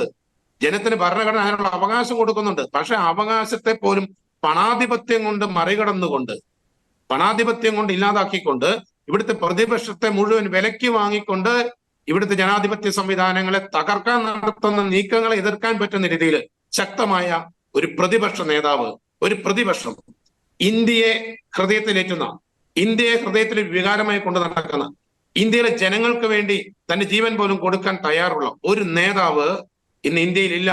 അത് BJPക്ക് പുറത്തില്ല, അല്ലെങ്കിൽ ഹിന്ദുത്വത്തിന് പുറത്തില്ല, സംഘപരിവാറിന് പുറത്തില്ല എന്നുള്ളതാണ് ഇന്ത്യയിലെ ജനങ്ങൾ അനുഭവിക്കാൻ പോകുന്ന ഏറ്റവും വലിയ, അനുഭവിച്ചുകൊണ്ടിരിക്കുന്നതും നാളെ വരാൻ പോകുന്നതുമായ ഏറ്റവും വലിയൊരു പ്രശ്നം. ഓക്കെ ഓക്കെ ശരി. ടി ദേവപ്രസാദ്, ഞാൻ ചോദിക്കുന്ന ഒരു ചോദ്യം എന്ന് പറയുന്നത്, ഇന്ദിരാഗാന്ധിയുടെ കാലത്ത് ഉണ്ടായ പോലത്തെ ഒരു ഏകാധിപത്യ സ്വഭാവത്തിലുള്ള ഒരു ഗവൺമെന്റിനുള്ള സാധ്യത നമ്മളുടെ ഈ സോഷ്യൽ മീഡിയ വളർന്ന കാലഘട്ടത്തിൽ ഇന്ത്യ ഇത്രത്തോളം മറ്റു രാജ്യങ്ങളുമായിട്ട് ഇടപഴകി നിൽക്കുന്ന കാര്യത്തിൽ ഒരു മുതലാളിത്ത സംസ്കാരത്തിലേക്ക് ഇന്ത്യ മാറിക്കൊണ്ടിരിക്കുന്ന കാലഘട്ടത്തിൽ പുറത്തുനിന്ന് ഒരുപാട് വികസനങ്ങൾ ഇന്ത്യയിലേക്ക്, കമ്പനികൾ, മൾട്ടിനാഷണൽ കമ്പനികളടക്കം ഇന്ത്യയിലേക്ക് വന്നുകൊണ്ടിരിക്കുന്ന കാലഘട്ടത്തിൽ, ഇതുപോലെ വികസനം ഉണ്ടാകുന്ന ഒരു കാലഘട്ടത്തിൽ പഴയ പോലുള്ള ഒരു ഏകാധിപത്യ ഭരണത്തിനോ സ്വഭാവത്തിനോ ജനാധിപത്യ ധ്വംസനങ്ങൾക്കോ ഒരു സാധ്യതയുണ്ടോ എന്ന് തോന്നുന്നുണ്ടോ? ഇന്ദിരാഗാന്ധി തുടങ്ങി വെച്ചതാണ് മോഡി തുടർന്നുകൊണ്ടിരിക്കുന്നത് എന്നുള്ളൊരു ചിന്താഗതിക്കാരനാണ് ഞാൻ. പാർട്ടിയും സംവിധാനവും എല്ലാം അദ്ദേഹത്തിലേക്ക് കേന്ദ്രീകരിക്കുകയാണ്. അതിനകത്തൊന്നും വികസനം വരുന്നത് കൊണ്ടോ വിദേശ രാജ്യങ്ങളൊന്നും നമ്മൾ ഈ പറയുന്നത് പോലെയൊന്നും ഇങ്ങോട്ട് വരുന്നുണ്ടെന്ന് ഞാൻ കരുതുന്നില്ല. ഇതൊക്കെ ഈ നമ്മൾ ഈ പറഞ്ഞു തെറ്റിദ്ധരിപ്പിക്കുന്ന അല്ലാതെ എന്തുമാത്രം സംഭവം യാഥാർത്ഥ്യം ഉണ്ടെന്ന് നമുക്ക് അറിഞ്ഞുകൂടാ. മോദിയെ സംബന്ധിച്ച് മോദിയുടെ ശൈലി നമ്മളിവിടെ ചൂണ്ടിക്കാണിച്ച പോലെ നമ്മുടെ പ്രധാനമന്ത്രിയുടെ ശൈലി ഒരു ഏകാധിപത്യ ശൈലിയാണ്. മോദീസ് ഗ്യാരണ്ടി, മോഡിയുടെ ഗ്യാരണ്ടിയാണ്. പാർട്ടിയുടെ പോലും അല്ല, മോഡിയുടെ ഗ്യാരണ്ടിയാണ്. അതിലൊരു വ്യക്തിപൂജയിലേക്ക് ആ പ്രസ്ഥാനത്തെ വളർത്തിക്കൊണ്ടുവരാൻ അദ്ദേഹത്തിന് സാധിച്ചിരിക്കുന്നു എന്നുള്ളത് ഒരു ജനാധിപത്യത്തിന് അപമാനകരമെന്നോ അല്ലെങ്കിൽ അപകടകരമായ ഒരു പ്രവണതയാണെന്നാണ് ഞാൻ വിശ്വസിക്കുന്നത്. അല്ല, പക്ഷേ അങ്ങനെ നോക്കുമ്പോൾ കോൺഗ്രസിന്റേത് ഒരു കുടുംബത്തെ കേന്ദ്രീകരിച്ചുള്ളതാണ്. ഇപ്പൊ തമിഴ്നാട്ടിൽ നോക്കുകയാണെങ്കിൽ സ്റ്റാലിന്റെ വ്യക്തിപൂജ നടക്കുന്നു, പിണറായി വിജയന്റെ വ്യക്തിപൂജ. അവിടെയാണ് ഇന്ത്യൻ ജനാധിപത്യത്തെ കോൺഗ്രസ് അപജയിപ്പിച്ചത്. 1957 നെഹ്റു ഇന്ത്യയുടെ പ്രധാനമന്ത്രിയാകുമ്പോൾ അതല്ല സ്ഥിതി. അന്ന് പട്ടേല് അല്ലെങ്കിൽ അതുപോലെ കോൺഗ്രസിലെ പ്രമുഖരായ എത്രയോ നേതാക്കന്മാരുണ്ടായിരുന്നു. അവരാരും പ്രധാനമന്ത്രിയുടെ മുമ്പിൽ ഓച്ചാൻ ചെയ്യുന്നവരായിരുന്നില്ല. അവരവരുടെ അഭിപ്രായങ്ങൾ പറയുന്നതായിരുന്നു. ഒന്ന് ഓർത്ത് നോക്കിയ, നെഹ്റു 62 മരിച്ചു കഴിയും, 62 ഞാൻ നോക്കുന്നത്, 64 മരിച്ചു കഴിയുമ്പോൾ ഇന്ത്യയുടെ പ്രധാനമന്ത്രിയായത് ഇന്ദിരാഗാന്ധി അല്ല. ഇന്ത്യയുടെ പ്രധാനമന്ത്രിയായ ലാൽ ബഹദൂർ ശാസ്ത്രി. കോൺഗ്രസ് ഒരു പൊളിറ്റിക്കൽ പാർട്ടിയായിരുന്നു. ആ പൊളിറ്റിക്കൽ പാർട്ടിയെ ഒരു വ്യക്തി പാർട്ടിയാക്കി മാറ്റി ഇന്ദിരാഗാന്ധിയാണ്. അന്ന് കോൺഗ്രസിന്റെ അന്നത്തെ പഴയ കോൺഗ്രസ്സുകാർക്കറിയാം, 1960 വരെ ഇന്ദിരാഗാന്ധി ഭരണം എടുക്കുന്നവരെ കോൺഗ്രസിന്റെ മണ്ഡലം കമ്മിറ്റി കൂടി അവിടുത്തെ സ്ഥാനാർത്ഥി ആരാൻ തീരുമാനിക്കുക. അതിലൊന്നും വലിയ മാറ്റമൊന്നും കോൺഗ്രസ് പാർട്ടി വരുത്തുമായിരുന്നില്ല. ഇതൊരു ജനാധിപത്യ പാർട്ടിയായിട്ടാണ് വന്നത്. പക്ഷെ ഇന്ദിരാഗാന്ധി അത് മുഴുവൻ തടിച്ചു തകർത്ത് കളഞ്ഞു. അവർ പറയുന്നവർ മാത്രം ആൾക്കാരെ, അവരുടെ ഇറാൻ മോളികളെ മാത്രം. എന്തെങ്കിൽ പോലും അവർക്ക് അവിടെ ജഗജീവൻ റാമിനെ പോലെയും കമലാപതി ത്രിപാഠിയെ പോലെയും ഒക്കെ വലിയ വലിയ വലിയ മനുഷ്യരുണ്ടായിരുന്നു അവർക്ക് ചുറ്റും. ഇപ്പൊ അതില്ല. അതൊരു യാഥാർത്ഥ്യം രണ്ട് പാർട്ടിയിലും ഇല്ല. പക്ഷെ നമ്മൾ ഈ ഒരു കാര്യം നമ്മൾ പറയണം, ന്യൂനപക്ഷം എന്ന് പറഞ്ഞ് നമ്മളിപ്പോ ഈ കുറെ കാലമായിട്ട് ഉള്ള ഒരു വാക്കാണ് ന്യൂനപക്ഷം. ന്യൂനപക്ഷം എന്നുള്ളത് നമ്മൾ കൃത്യമായിട്ട് പറയണം. ന്യൂനപക്ഷം എന്ന് പറഞ്ഞാൽ ഇന്ത്യ പല ജാതികളുണ്ട്, ന്യൂനപക്ഷങ്ങളുണ്ട്. ക്രിസ്ത്യാനികളുണ്ട്. ക്രിസ്ത്യാനികൾ ന്യൂനപക്ഷം പോലെ അല്ല മറ്റേ ന്യൂനപക്ഷങ്ങൾ. ക്രിസ്ത്യാനികൾ ഒരു കാരണത്തടിച്ചാൽ മറുകരണം കാണിച്ചു കൊടുക്കണമെന്ന് പറഞ്ഞ് മാറിപ്പോകുന്ന മനുഷ്യരാണ്. ക്രിസ്ത്യാനികളെ സംബന്ധിച്ച് സമരത്തിനും സംഘടനത്തിനും ഒന്നും സാധിക്കില്ല. പക്ഷേ ഈ അവകാശ സമരങ്ങൾക്കെല്ലാം ക്രിസ്ത്യാനികൾ മുമ്പിൽ കടന്നു നിൽക്കും. എന്നിട്ട് അത് മേടിച്ചെടുത്തിട്ട് ഓരോരുത്തർ അത് ദുരുപയോഗിക്കും. ഇപ്പം ഇവിടെ തന്നെ ഇപ്പം ഈ അച്ഛൻ പറഞ്ഞു, വളരെ ഭംഗിയായിട്ട് പറഞ്ഞു, മതം രാഷ്ട്രീയത്തിൽ ഇടപെടുന്നതിനെ കുറിച്ച് പറഞ്ഞു. ഒന്നാലോചിച്ച് നോക്കുക, ഹിന്ദു വർഗീയതയാണോ മുസ്ലിം വർഗീയതയാണോ കൂടുതൽ ഭീകരം എന്ന് ചോദിച്ചാൽ എന്ത് പറയും? കേരളത്തിൽ മുസ്ലിം വർഗീയത എന്തുമാത്രം ആപത്തുണ്ടാക്കുന്നുണ്ട്. അപ്പൊ എല്ലാവരും ഒരു ആത്മനിയന്ത്രണം പാലിക്കാത്തപ്പോൾ ഉണ്ടാകുന്ന ഒരു പ്രശ്നം, ചില വർഗീയതകൾ വളരും. മുസ്ലിം വർഗീയത വളർന്നാൽ ഹിന്ദു വർഗീയത അതിനെ സമാന്തരമായിട്ട് വളരും. എന്തുകൊണ്ടാണ് ഇപ്പോഴും ഈ വടക്കേന്ത്യയിലൊക്കെ ഇവർക്ക് ഇങ്ങനെ പിടിക്കാൻ പറ്റുന്നത്? എവിടെയെങ്കിലും തെരഞ്ഞെടുപ്പ് ആകുമ്പോഴത്തേന് എന്തെങ്കിലും 4 ബോംബ് വെച്ച് അത് പിടിക്കും. ഇപ്പൊ തന്നെ എത്ര കേസുകളിലാണ് മുസ്ലിം തീവ്രവാദികളെ കോടതി ശിക്ഷിച്ചിരിക്കുന്നത്? അപ്പൊ ഈ ഒരു സാഹചര്യം ഉള്ളപ്പോൾ ഹിന്ദു വർഗീയത വളരും. നേരെ മറിച്ച് എപ്പോഴും തല്ലുകൊള്ളുന്ന അല്ലെങ്കിൽ മുസ്ലിങ്ങളുടെ ആയാലും ഹിന്ദുക്കളുടെ ആയാലും അഴികൊള്ളുന്ന ഒരു കൂട്ടരാണ് ക്രിസ്ത്യാനികള്. ഹിന്ദു വർഗീയത വളരുന്ന പറഞ്ഞാൽ ശരിക്കും ചരിത്രത്തിൽ നമ്മൾ നോക്കുമ്പോൾ തന്നെ ഈ സ്വാതന്ത്ര്യം കിട്ടുന്നതിന് മുന്നേ ഹിന്ദു മുസ്ലിം ലഹളകൾ ഉണ്ടായിരുന്ന ഇഷ്ടം പോലെ ഉണ്ടായിരുന്നല്ലേ? എന്താ ചരിത്രം? എനിക്ക് മനസ്സിലായില്ല, ചോദ്യം മനസ്സിലായില്ല. എന്ന് വെച്ചാല് നമ്മളിപ്പം ഹിന്ദു മുസ്ലിം, ഇപ്പം RSS മുസ്ലിമിനെ എതിർക്കുന്നു, ന്യൂനപക്ഷത്തെ എതിർക്കുന്നു എന്നൊക്കെ പറയുമ്പോൾ തന്നെ ചരിത്രത്തിൽ തന്നെ ഒരുപാട്, ഇപ്പം ഗുജറാത്ത് ആ ഭാഗങ്ങളിലെല്ലാം ഹിന്ദു മുസ്ലിം ലഹളകൾ റെഗുലർ ആയിട്ട് നടന്നുകൊണ്ടിരുന്ന കാലഘട്ടങ്ങളില്ലേ സ്വാതന്ത്ര്യത്തിന്? അല്ല, അത് മാറിയത് ഇവിടെ BJP വന്നതിന് ശേഷമാണല്ലോ. ഞാൻ വേറൊരു കാര്യം പറയട്ടെ. ഈ പിന്നെ നമ്മൾ ഇന്ത്യയിൽ വന്നപ്പോൾ ഇപ്പം നമ്മൾ AD 54 മുതൽ 52 മുതലൊക്കെ ഉള്ള കഥകൾ നമുക്കറിയാമല്ലോ. ഇവിടെ ഈ പള്ളി വെക്കാനും അല്ലെങ്കിൽ താമസിക്കാനും ഒക്കെ സ്ഥലം തന്നതും ഒരു എന്തുമാത്രം ടോളറന്റ് ആയിരുന്നു ഹിന്ദു കൾച്ചർ, എന്തുമാത്രം സഹിഷ്ണുതയുള്ള ഒരു കൾച്ചറായിരുന്നു ഹിന്ദു കൾച്ചർ. എന്തുകൊണ്ടാണ് സംസ്കാരം ഇങ്ങനെ ആ ജനങ്ങളിപ്പം മോദി പറഞ്ഞിട്ടായാലും അമിത്ഷാ പറഞ്ഞിട്ടായാലും ബാബാ സാഹേബ് അവരുടെ BJPയുടെ RSSന്റെ നേതാവ് പറഞ്ഞിട്ടായാലും എന്തുകൊണ്ട് ഹിന്ദുക്കളുടെ മനസ്സിൽ ഇങ്ങനെ ഒരു മാറ്റം വരുന്നു? മറ്റുള്ളവര് വർഗീയമായിട്ട് ചിന്തിക്കുകയും വർഗീയമായി പ്രവർത്തിക്കുകയും അല്ലെ ഞങ്ങളെ കീഴടക്കാൻ പോവുകയും ചെയ്യുന്ന ഒരു ശ്രമം വരുന്നു. അപ്പൊ ആഗോളതലത്തിൽ തന്നെ നമ്മളിപ്പോ എന്ത് പറഞ്ഞാലും ആഗോളതലത്തിൽ തന്നെ മൈഗ്രേഷനിലൂടെ ഒരു ഒരു ഒരു ഒരു ഡോമിനൻസിന് വേണ്ടി മുസ്ലിം കമ്മ്യൂണിറ്റി ശ്രമിക്കുന്ന ആഗോളതലത്തിൽ ഒരു ഭയമില്ലേ? അതല്ലേ ഇസ്ലാമോഫോബിയ എന്നൊക്കെ പറയുന്നത്. ഇപ്പൊ കുടിയേറ്റത്തിൽ കയറി ചെന്ന രാജ്യങ്ങളിലൊക്കെ സ്ഥിതി എന്താ? അതുകൊണ്ട് BJP ഗവൺമെന്റ് ഇവിടെ ഒരു പക്ഷേ കുടിയേറ്റത്തിൽ വരുമ്പോൾ അവർക്ക് സിറ്റിസൺഷിപ്പ് കൊടുക്കുകയല്ലെന്ന് പറയുന്നു. ഇങ്ങനെയൊക്കെ പറയുന്നതിനകത്ത് അവർക്കൊരു ന്യായമുണ്ട്. അത് മുഴുവൻ പൂർണ്ണമായിട്ട് ശരിയാണോ എന്നുള്ളതിനെ സംബന്ധിച്ച് നമുക്ക് അഭിപ്രായ വ്യത്യാസം കാണും. പക്ഷെ എത്ര പേര് ഇങ്ങനെയുള്ളതിൽ ഇത് വരും? നമ്മളെല്ലായിടത്തും അത് തന്നെയാണ്. തീവ്രവാദികൾ എന്ന് പറഞ്ഞാൽ എല്ലാ സമൂഹത്തിലും ഒരു മൈനോറിറ്റി ആയിരിക്കും. പക്ഷെ അവർ ആ മജോറിറ്റി കമ്മ്യൂണിറ്റിയെ നയിക്കും. അങ്ങനെയൊക്കെയുള്ള സാഹചര്യം നമ്മുടെ നാട്ടിലുണ്ട്. ആ സാഹചര്യത്തിന് മുമ്പിൽ നമ്മൾ ഇപ്പം മമതാ ബാനർജി കോൺഗ്രസിനെ കുറിച്ച് പറഞ്ഞത് BJP ഹിന്ദുത്വ പാർട്ടിയാണെങ്കിൽ കോൺഗ്രസ് മുസ്ലിം പാർട്ടിയാണെന്നാ പറഞ്ഞത്. അത് വളരെ അടിസ്ഥാനപരമായി ഒരുപാട് ശരികളുണ്ട് അതിനുള്ളിൽ. അല്ല, അതിനകത്ത് എന്തുമാത്രം ശരിയുണ്ടെന്നൊന്നും എനിക്കറിയത്തില്ല. പക്ഷെ ഒരു മമതാ ബാനർജിയെ പോലെ കോൺഗ്രസിന്റെയും മുസ്ലിമുകളുടെയും, അതായത് മുസ്ലിം ന്യൂനപക്ഷങ്ങൾ വോട്ട് ചെയ്യുന്നതുകൊണ്ടാണ് മമതാ ബാനർജി അവിടെ ജയിക്കുന്നത്. കോൺഗ്രസ് ഹിന്ദുക്കളുടെ മാത്രം വോട്ട് കൊണ്ടല്ല. അപ്പൊ അവര് പോലും അങ്ങനെ പറയുകയാണെങ്കിൽ കോൺഗ്രസിന്റെ സമീപനങ്ങളിൽ ചില പ്രശ്നങ്ങളുണ്ട്. ചിലരെ പ്രീണിപ്പിക്കാൻ അവർ ശ്രമിക്കുന്നുണ്ട്. ആ പ്രീണിപ്പിക്കാൻ നടത്തുന്ന ശ്രമങ്ങളാണ് ഈ മറ്റു പാർട്ടി വർഗീയത വളരുന്നത്. വർഗീയത വളരുക എന്ന് പറഞ്ഞാൽ ഒരു നേതാവ് പ്രസംഗിച്ചുകൊണ്ട് മാത്രം വർഗീയത വളരുകയല്ല, ജനങ്ങൾക്ക് ഫീൽ ചെയ്യണം.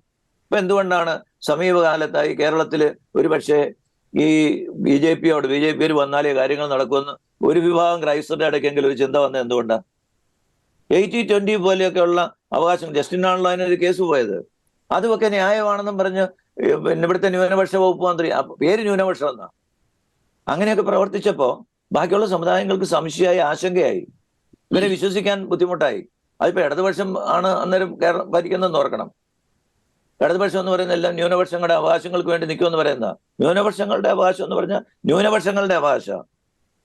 ഇവൻ ന്യൂനപക്ഷങ്ങൾ എന്ന് പറയുന്നിടത്ത് തന്നെ നമ്മളെടുത്ത് നോക്കി മുസ്ലിം ഇന്ത്യയിൽ ഒരു ന്യൂനപക്ഷമാണെന്നുള്ളത് സംബന്ധിച്ച് ഒരു അതുണ്ട്. അന്ന് സ്വാതന്ത്ര്യം കിട്ടുമ്പം 9% ആയിരുന്നെങ്കിൽ ഇന്നത് 20-നപ്പുറത്ത് കടന്നിട്ടുണ്ട് മുസ്ലിമുകളുടെ സംഖ്യ. മുസ്ലിമുകളെ ഒന്നും ക്രിസ്ത്യാനികൾ എന്ന് പറയുന്നത് എന്നും ഒരു 2% തന്നെ കഴിയാണ്. നമ്മൾ അന്നും 2%, ഇന്നും 2%. പക്ഷെ മുസ്ലിംസ് അങ്ങനെ അല്ലല്ലോ. മുസ്ലിംസ് ഇപ്പൊ 20% അപ്പുറം കടന്നിട്ടുണ്ടെന്നാണ് കണക്ക്. 20% അപ്പുറം കഴിഞ്ഞാൽ അവർ അസേർട്ട് ചെയ്യും. അങ്ങനെയൊക്കെ ഉള്ള ഒരു സാഹചര്യത്തിൽ BJP അല്ലെങ്കിൽ ഒരു ഹിന്ദുത്വ പാർട്ടി, കോൺഗ്രസിനെ സംബന്ധിച്ച് കോൺഗ്രസ് ആയിരുന്നു ഇന്ത്യയിൽ ഭരണം എടുക്കേണ്ടത്.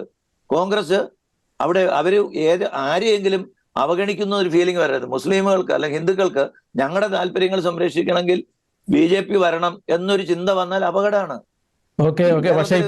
ഞാൻ പറയാം, കേരളത്തില് K. കരുണാകരൻ മുഖ്യമന്ത്രി ആയിരുന്ന കാലം അന്ന് BJP കേരളത്തിൽ വളർന്നില്ലല്ലോ. കാരണം എന്താ? ഹിന്ദുക്കൾക്ക് ഒരു വിശ്വാസം ഉണ്ടായിരുന്നു കരുണാകരനില്, ന്യൂനപക്ഷങ്ങൾക്കും അല്ലെങ്കിൽ ക്രിസ്ത്യാനികൾക്കും വിശ്വാസം ഉണ്ടായിരുന്നു, മുസ്ലിമുകൾക്കും വിശ്വാസം ഉണ്ടായിരുന്നു. അങ്ങനെയുള്ള നേതാക്കന്മാർ കോൺഗ്രസ് വേണം. അവർ ബേസിക്കലി അവർ ഹിന്ദുക്കളാണ്, ഹിന്ദുവായിട്ട് തന്നെ ജീവിക്കണം. ഇത് കാണുന്ന അമ്പലത്തിൽ പോവുകയും കയറുന്ന പള്ളിയിലെല്ലാം പോയി പ്രാർത്ഥിക്കുകയും ഒക്കെ ചെയ്യുന്നവർ ആർക്കും വിശ്വാസം വരില്ല. അതല്ല മതേതരത്വം. മതേതരത്വം എന്ന് പറയുന്ന ഒരാള് അയാൾ ഏത് മതവിശ്വാസിയാണോ, ഞാൻ ക്രിസ്ത്യാനിയാണെങ്കിൽ ക്രിസ്ത്യ മതത്തിൽ വിശ്വസിക്കാം, ബാക്കിയുള്ള മതങ്ങൾക്ക് വിശ്വസിക്കാനും അഭ്യർത്ഥിക്കാനുള്ള അവകാശത്തിന് വേണ്ടി നിലനിൽക്കുക, അതാണ് മതേതരത്വം. ഇപ്പൊ മതേതരത്വം എന്ന് പറഞ്ഞാൽ എവിടെ ഒന്നിലും വിശ്വാസം ഇല്ലാത്തവരെ പോലെ എല്ലാ പള്ളിയിലും കയറുക, എല്ലാ അമ്പലത്തിലും കയറുക, എല്ലാ മോസ്കിലും കയറുക, പ്രാർത്ഥിക്കുക, തൊപ്പിയിടുക, ഇങ്ങനെയൊക്കെ ബാഹ്യ ആചാരങ്ങൾ മാത്രമായിട്ടാണ് വരുന്നത്. ഒന്നിലും വിശ്വാസമുള്ളവരെ തോന്നുന്നത്. ഓക്കെ ഞാൻ തിരിച്ചു വരാം. ഫാദർ, നമ്മൾ കേരളത്തിന്റെ അവസ്ഥയിൽ ചിന്തിച്ചു നോക്കുമ്പോൾ നമുക്കറിയാം ഇടതുപക്ഷവും കോൺഗ്രസും എല്ലാം തന്നെ BJPയെ പോലെ തന്നെ വളരെ വർഗീയപരമായി ചിന്തിക്കുന്നു, അവർ അതിനനുസരിച്ച് പ്രവർത്തിക്കുന്നു. ഇവിടെ ഒരു രീതിയിൽ പറഞ്ഞു കഴിഞ്ഞാൽ ക്രിസ്ത്യൻ ന്യൂനപക്ഷം വളരെയധികം മാർജിനലൈസ് ചെയ്യപ്പെടുന്നു. നമുക്കറിയാം BJP വേണ്ടി വന്നു നമ്മുടെ ഇവിടെയുള്ള തീവ്രവാദ ഭീഷണി ഒഴിവാക്കി കിട്ടുവാൻ വേണ്ടിയിട്ട്. ഒരു പക്ഷേ ക്രിസ്ത്യൻ ന്യൂനപക്ഷങ്ങളെ പോലെയുള്ള ന്യൂനപക്ഷങ്ങൾക്ക് വളരെ വലിയൊരു ആശ്വാസമായിരുന്നില്ലേ? ആ ചോദ്യത്തിലെ ചോദ്യം കേൾക്കാൻ രസമുണ്ടെങ്കിലും അതിലെ വസ്തുതകളെ കുറിച്ച് എനിക്ക് ബലമായ സംശയമുണ്ട്. ഞാനത് വിശ്വസിക്കുന്നില്ല. അത് BJP എന്ന് പറയുന്ന ഒരു ദേശീയ പാർട്ടി എന്ന നിലയിൽ ഒരു പാർലമെന്ററി ജനാധിപത്യത്തിൽ നിലനിൽക്കുന്ന ഒരു പാർട്ടിക്ക് കോൺഗ്രസിനോ CPM-നോ ലഭിക്കേണ്ട അതേ ബഹുമാന്യത BJPക്കും ലഭിക്കണം. ഒരു ജനാധിപത്യ വിശ്വാസി എന്ന നിലയ്ക്ക് അത് തന്നെയാണ് നമ്മളെല്ലാം മനസ്സിലാക്കുന്നത്. പക്ഷേ അതിൽ കൂടുതലായി എന്ത് ആണ് അവർക്കുള്ള ക്രെഡിബിലിറ്റി, അവരെന്താണ് മതന്യൂനപക്ഷങ്ങൾക്ക് നൽകുന്നത് എന്നുള്ളതിനെ കുറിച്ച് തർക്കമുണ്ട്. PFIയുടെ കാര്യത്തിലാണെങ്കിൽ വളരെ വലിയ അരക്ഷിതാവസ്ഥ കേരളത്തിലുണ്ടായിരുന്നു. BJPയുടെ ഇടപെടലെന്ന് തന്നെ നമുക്ക് പറയേണ്ടി വരും അങ്ങനെ ഒരു അരക്ഷിതാവസ്ഥ ഇല്ലാതാക്കിയത്. ഇതിനു മുമ്പും തീവ്രവാദ സംഘടനകൾ, ഖലിസ്ഥാൻ പോലുള്ള പല വിധത്തിലുള്ള തീവ്ര നിലപാടുള്ള സംഘടനകൾ ഇന്ത്യയിൽ പ്രവർത്തിച്ചപ്പോഴും അന്നത്തെ ഭരണകൂടങ്ങൾ അതിനെതിരെ പ്രവർത്തിക്കുകയും അതിന്റെ മെഷീനറി കൃത്യമായി ഉപയോഗപ്പെടുത്തി രാഷ്ട്രീയ കക്ഷികൾ അതിനു മുമ്പ് കോയമ്പത്തൂർ ബ്ലാസ്റ്റിൽ ആരോപിക്കപ്പെട്ടിരുന്ന ആളെ അറസ്റ്റ് ചെയ്ത് ഉൾപ്പെടെയുള്ള കാര്യങ്ങൾ BJP ചെയ്തതൊന്നുമല്ല. അതിനു മുമ്പ് തന്നെ ഇവിടെ നടന്നിട്ടുള്ള കാര്യങ്ങളാണല്ലോ. അപ്പൊ അതുകൊണ്ട് അതെല്ലാം BJP എന്ന് പറയുന്ന ഒരു പൊളിറ്റിക്കൽ പാർട്ടിയുടെ ഉത്തരവാദിത്വമല്ല. അതാത് കാലത്ത് ഭരണത്തിലിരിക്കുന്ന ഭരണകൂടത്തിന്റെ ഉത്തരവാദിത്തപ്പെട്ടതാണ് രാജ്യത്തിന്റെ സംരക്ഷണം എന്നുള്ളത്. മണിപ്പൂർ കലാപം കൈകാര്യം ചെയ്യേണ്ടത് അവിടുത്തെ ഭരണകൂടമാണ്. ആ ഭരണകൂടം കയറൂരി വിട്ടതുകൊണ്ടാണ് ആ രാജ്യത്ത്, ആ സംസ്ഥാനത്ത് സമാധാനം ഉണ്ടാകാതിരുന്നത്. 2-3 മാസം 4 മാസത്തിലധികമായിട്ട് ഇന്റർനെറ്റ് ഉണ്ടാകാതിരുന്നത്. ഗുജറാത്ത് കലാപം കൈകാര്യം ചെയ്യേണ്ടിരുന്ന ഗവൺമെന്റ് അത് കൈകാര്യം ചെയ്യാതെ അത് വളരെ മതപരമായി, വർഗീയമായി, രാഷ്ട്രീയമായി ഉപയോഗിച്ചതുകൊണ്ടാണ് 2-3 തവണ അവിടെ ഭരണം തുടർച്ചയായിട്ട് ഒരു രാഷ്ട്രീയ പാർട്ടിക്ക് ലഭിച്ചത്. അപ്പൊ ഇങ്ങനെ ഓരോന്നും നമ്മൾ അങ്ങ് പറഞ്ഞ എല്ലാ വസ്തുതകളും രാഷ്ട്രീയ പാർട്ടി ഭരണകൂടവും കൃത്യമായി കാര്യങ്ങൾ കൈകാര്യം ചെയ്യാതിരുന്നതിന്റെ പരിണിത ഫലമാണ്. അയോധ്യ പ്രശ്നം ഉണ്ടായത്, അല്ലെങ്കിൽ ഗുജറാത്തിൽ ഇപ്പോ ഏറ്റവും ഒടുവിൽ ബിൽക്കിസ് ബാനു അവരുടെ വിഷയത്തിലുള്ള പ്രതികളെല്ലാം ലഡു കൊടുത്ത് പുറത്തേക്ക് ഇറങ്ങുമ്പോൾ സ്വീകരിക്കുന്ന ഒരു രാഷ്ട്രീയ പാർട്ടിക്ക് ചേർന്ന വിധത്തിലുള്ള ഒരു നടപടിയായിരുന്നു അത്. വീണ്ടും സുപ്രീം കോടതി ഇടപെടേണ്ടി വന്നില്ലേ അവരെല്ലാം തിരിച്ചകത്തേക്ക് കയറ്റാൻ. അപ്പോ നമ്മൾ ഈ നാട്ടിൽ നടക്കുന്ന ഓരോ സംഭവങ്ങൾ, ഇപ്പൊ ദേവപ്രസാദ് സാറും ജസ്റ്റിൻ പറഞ്ഞതുപോലെ തന്നെ ചണ്ഡീഗഡിലെ വിഷയം, 8 പേര് പെട്ടെന്ന് എങ്ങനെയാണ് ഒരു സുപ്രഭാതത്തിൽ അയോഗ്യരായി മാറുന്നത്? മണിപ്പൂരിലെ വിഷയം, മണിപ്പൂരിലെ ഇന്നലെ വരെ പൗരന്മാരായിരുന്നവര് ഇന്ന് രാവിലെ ആകുമ്പോഴേക്കും ടെററിസ്റ്റുകളായി മാറുന്നു എന്ന് മുഖ്യമന്ത്രി പറയുന്നത് എങ്ങനെയാണ്? അപ്പൊ അതുകൊണ്ട് അത്തരം വിഷയങ്ങളിലേക്ക് ചർച്ച ചെയ്ത് കഴിഞ്ഞാൽ കൂടുതൽ ഭീകരമായ യാഥാർത്ഥ്യങ്ങൾ, കൂടുതൽ ഡേറ്റായി നമുക്ക് പറഞ്ഞു ഒരു രാഷ്ട്രീയ പാർട്ടിയെ ദുഷിപ്പിക്കേണ്ടതായിട്ട് വരും. അല്ല, ഞാൻ ചോദിക്കുന്നത് നമുക്ക് പറയാമ്പം നമ്മൾ ആ ഡാറ്റകൾ പറയുന്നതിൽ കുഴപ്പമില്ല. കാരണം എന്താണെന്ന് വെച്ച് കഴിഞ്ഞിട്ടുണ്ടെങ്കിൽ ഈ പറയുന്ന കോൺഗ്രസ്സുകാരുടെ കാലത്ത് തന്നെ ഇതിലും ഭീകരമായ സംഭവങ്ങൾ ഉണ്ടായിട്ടുണ്ട്. ഞാൻ പറയുന്ന ഒരു വസ്തുത എന്നാന്ന് വെച്ച് കഴിഞ്ഞിട്ടുണ്ടെങ്കിൽ ബോംബ് ബ്ലാസ്റ്റുകളുടെ എണ്ണം കുറഞ്ഞു, കാശ്മീരിൽ ശാന്തതയുണ്ടായി, കേരളത്തിൽ ശാന്തതയുണ്ടായി. ഇതിനെല്ലാം നമുക്കൊരു ക്രെഡിറ്റ് അവരെടുക്കുന്നുണ്ട് എങ്കിൽ മറ്റൊരു പാർട്ടിക്ക് ഇത് ചെയ്യാൻ കഴിഞ്ഞില്ല എന്നുണ്ടെങ്കിൽ നമ്മൾ ഇന്നത് മോശമാണ് ഇന്നത് ശരിയാണ് എന്ന് പറയുന്നതിൽ എന്താ അർത്ഥമാണുള്ളതെന്നാണ് ഞാൻ ചോദിക്കുന്നത്. ഇല്ല, ഒന്ന് ആ പറഞ്ഞ പ്രസ്താവനയോട് യോജിക്കുന്നില്ല എന്നുള്ളതാണ് ഞാൻ ആദ്യത്തെ അതിനുള്ള മറുപടി. ഒന്ന്, ഈ ശാന്തതയും സമാധാനം വരുത്തുന്നതിൽ പ്രത്യേക റോള് കേരളത്തിൽ ഒരു പ്രത്യേക രാഷ്ട്രീയ പാർട്ടി വഹിച്ചതല്ല. അതാത് കാലത്ത് ഭരണത്തിലിരിക്കുക. അതുകൊണ്ട് ഞാൻ പറഞ്ഞു CPM ഇവിടെ തീവ്രവാദം പ്രചരിപ്പിക്കുന്നു എന്ന് നമ്മളൊരു രാഷ്ട്രീയമായ ഒരു ചർച്ചയുടെ പേരിൽ വേണമെങ്കിൽ പറയാം. ഇന്ന രാഷ്ട്രീയ പാർട്ടി മോശമാണ്, മറ്റൊരു രാഷ്ട്രീയ പാർട്ടി വളരെ മികച്ചതാണെന്ന് പറയാത്തതിന് കാരണം എല്ലാ രാഷ്ട്രീയ പാർട്ടികളും മതത്തെ ഉപയോഗിക്കുന്നുണ്ട്. യഥാർത്ഥത്തിലുള്ള മതത്തിന്റെ ഉത്തരവാദിത്തപ്പെട്ട മതത്തിന്റെ മൂല്യങ്ങൾ സംരക്ഷിക്കുക എന്നുള്ളത് രാഷ്ട്രീയ പാർട്ടിയുടെ ആവശ്യമല്ല എന്ന് വ്യക്തമായിട്ട് അറിയാവുന്നത് കൊണ്ടാണ് ഇന്ന രാഷ്ട്രീയ പാർട്ടി മതത്തെ നന്നായി ഉപയോഗിക്കുന്നു, മറ്റൊരു രാഷ്ട്രീയ പാർട്ടി മതത്തെ മോശമായി ഉപയോഗിക്കുന്നു എന്ന് പറയാതിരിക്കുന്നത്. ഇതിന്റെ എല്ലാവർക്കും അത്തരത്തിലുള്ള രാഷ്ട്രീയ മോഹങ്ങളുടെ ഭാഗമായിട്ട് പല വിധത്തിൽ മതത്തെ രാഷ്ട്രീയത്തിൽ ഉപയോഗിക്കുന്നുണ്ട്.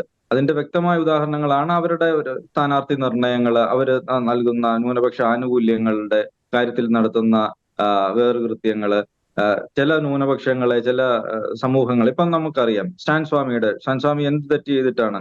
പിന്നെ നമ്മുടെ ആളുകൾ BJPയിലേക്ക് ചേരുമ്പോ ഈ നമുക്ക് ന്യൂനപക്ഷങ്ങൾക്കെതിരെ സംഭവിക്കുന്ന വലിയ അപകടങ്ങളെയും അക്രമങ്ങളെയും അവർ വെള്ളപൂശാനായിട്ട് പുറകെ പോകുന്നു എന്നുള്ളതും അപകടകരമായ ഒരു കാര്യമാണ്. BJP എന്ന് പറയുന്ന ഒരു ദേശീയ പാർട്ടി വിശ്വസിക്കട്ടെ, കോൺഗ്രസിൽ വിശ്വസിക്കട്ടെ, പക്ഷേ കോൺഗ്രസോ BJPയോ ചെയ്യുന്ന തെറ്റുകളെ ന്യായീകരിച്ചുകൊണ്ടാവരുത് ആ രാഷ്ട്രീയ പാർട്ടിക്ക് വേണ്ടി മുന്നോട്ട് പോകാൻ. അതിന്റെ പേരിൽ ഭരണഘടന നൽകുന്ന ആനുകൂല്യങ്ങളെ നിഷേധിച്ചുകൊണ്ടാവരുത് ഒരു രാഷ്ട്രീയ പാർട്ടിയോടുള്ള വിധേയത്വം കാണിക്കേണ്ടത്. അങ്ങനെ വിധേയത്വം കാണിക്കാൻ പോകുന്നവരെ കുറിച്ചാണ് അവരുടെ തലയിൽ എന്താണ് എന്ന് ഉള്ള ചോദ്യങ്ങൾ ഉണ്ടാവുന്നത്. സ്റ്റാൻ സ്വാമിയുടെ വിഷയത്തിൽ തെറ്റുപറ്റിയതെന്നുള്ളത് അംഗീകരിച്ചുകൊണ്ട് തന്നെ BJP വിശ്വസിക്കാൻ ഒരാൾക്ക് സാധിക്കുമെങ്കിൽ കൊള്ളാം. മണിപ്പൂർ വിഷയത്തിൽ തെറ്റുപറ്റി എന്ന് അംഗീകരിച്ചുകൊണ്ട് തന്നെ BJPയിൽ ഒരാൾക്ക് വോട്ട് ചെയ്യാൻ സാധിക്കുന്നെങ്കിൽ കൊള്ളാം.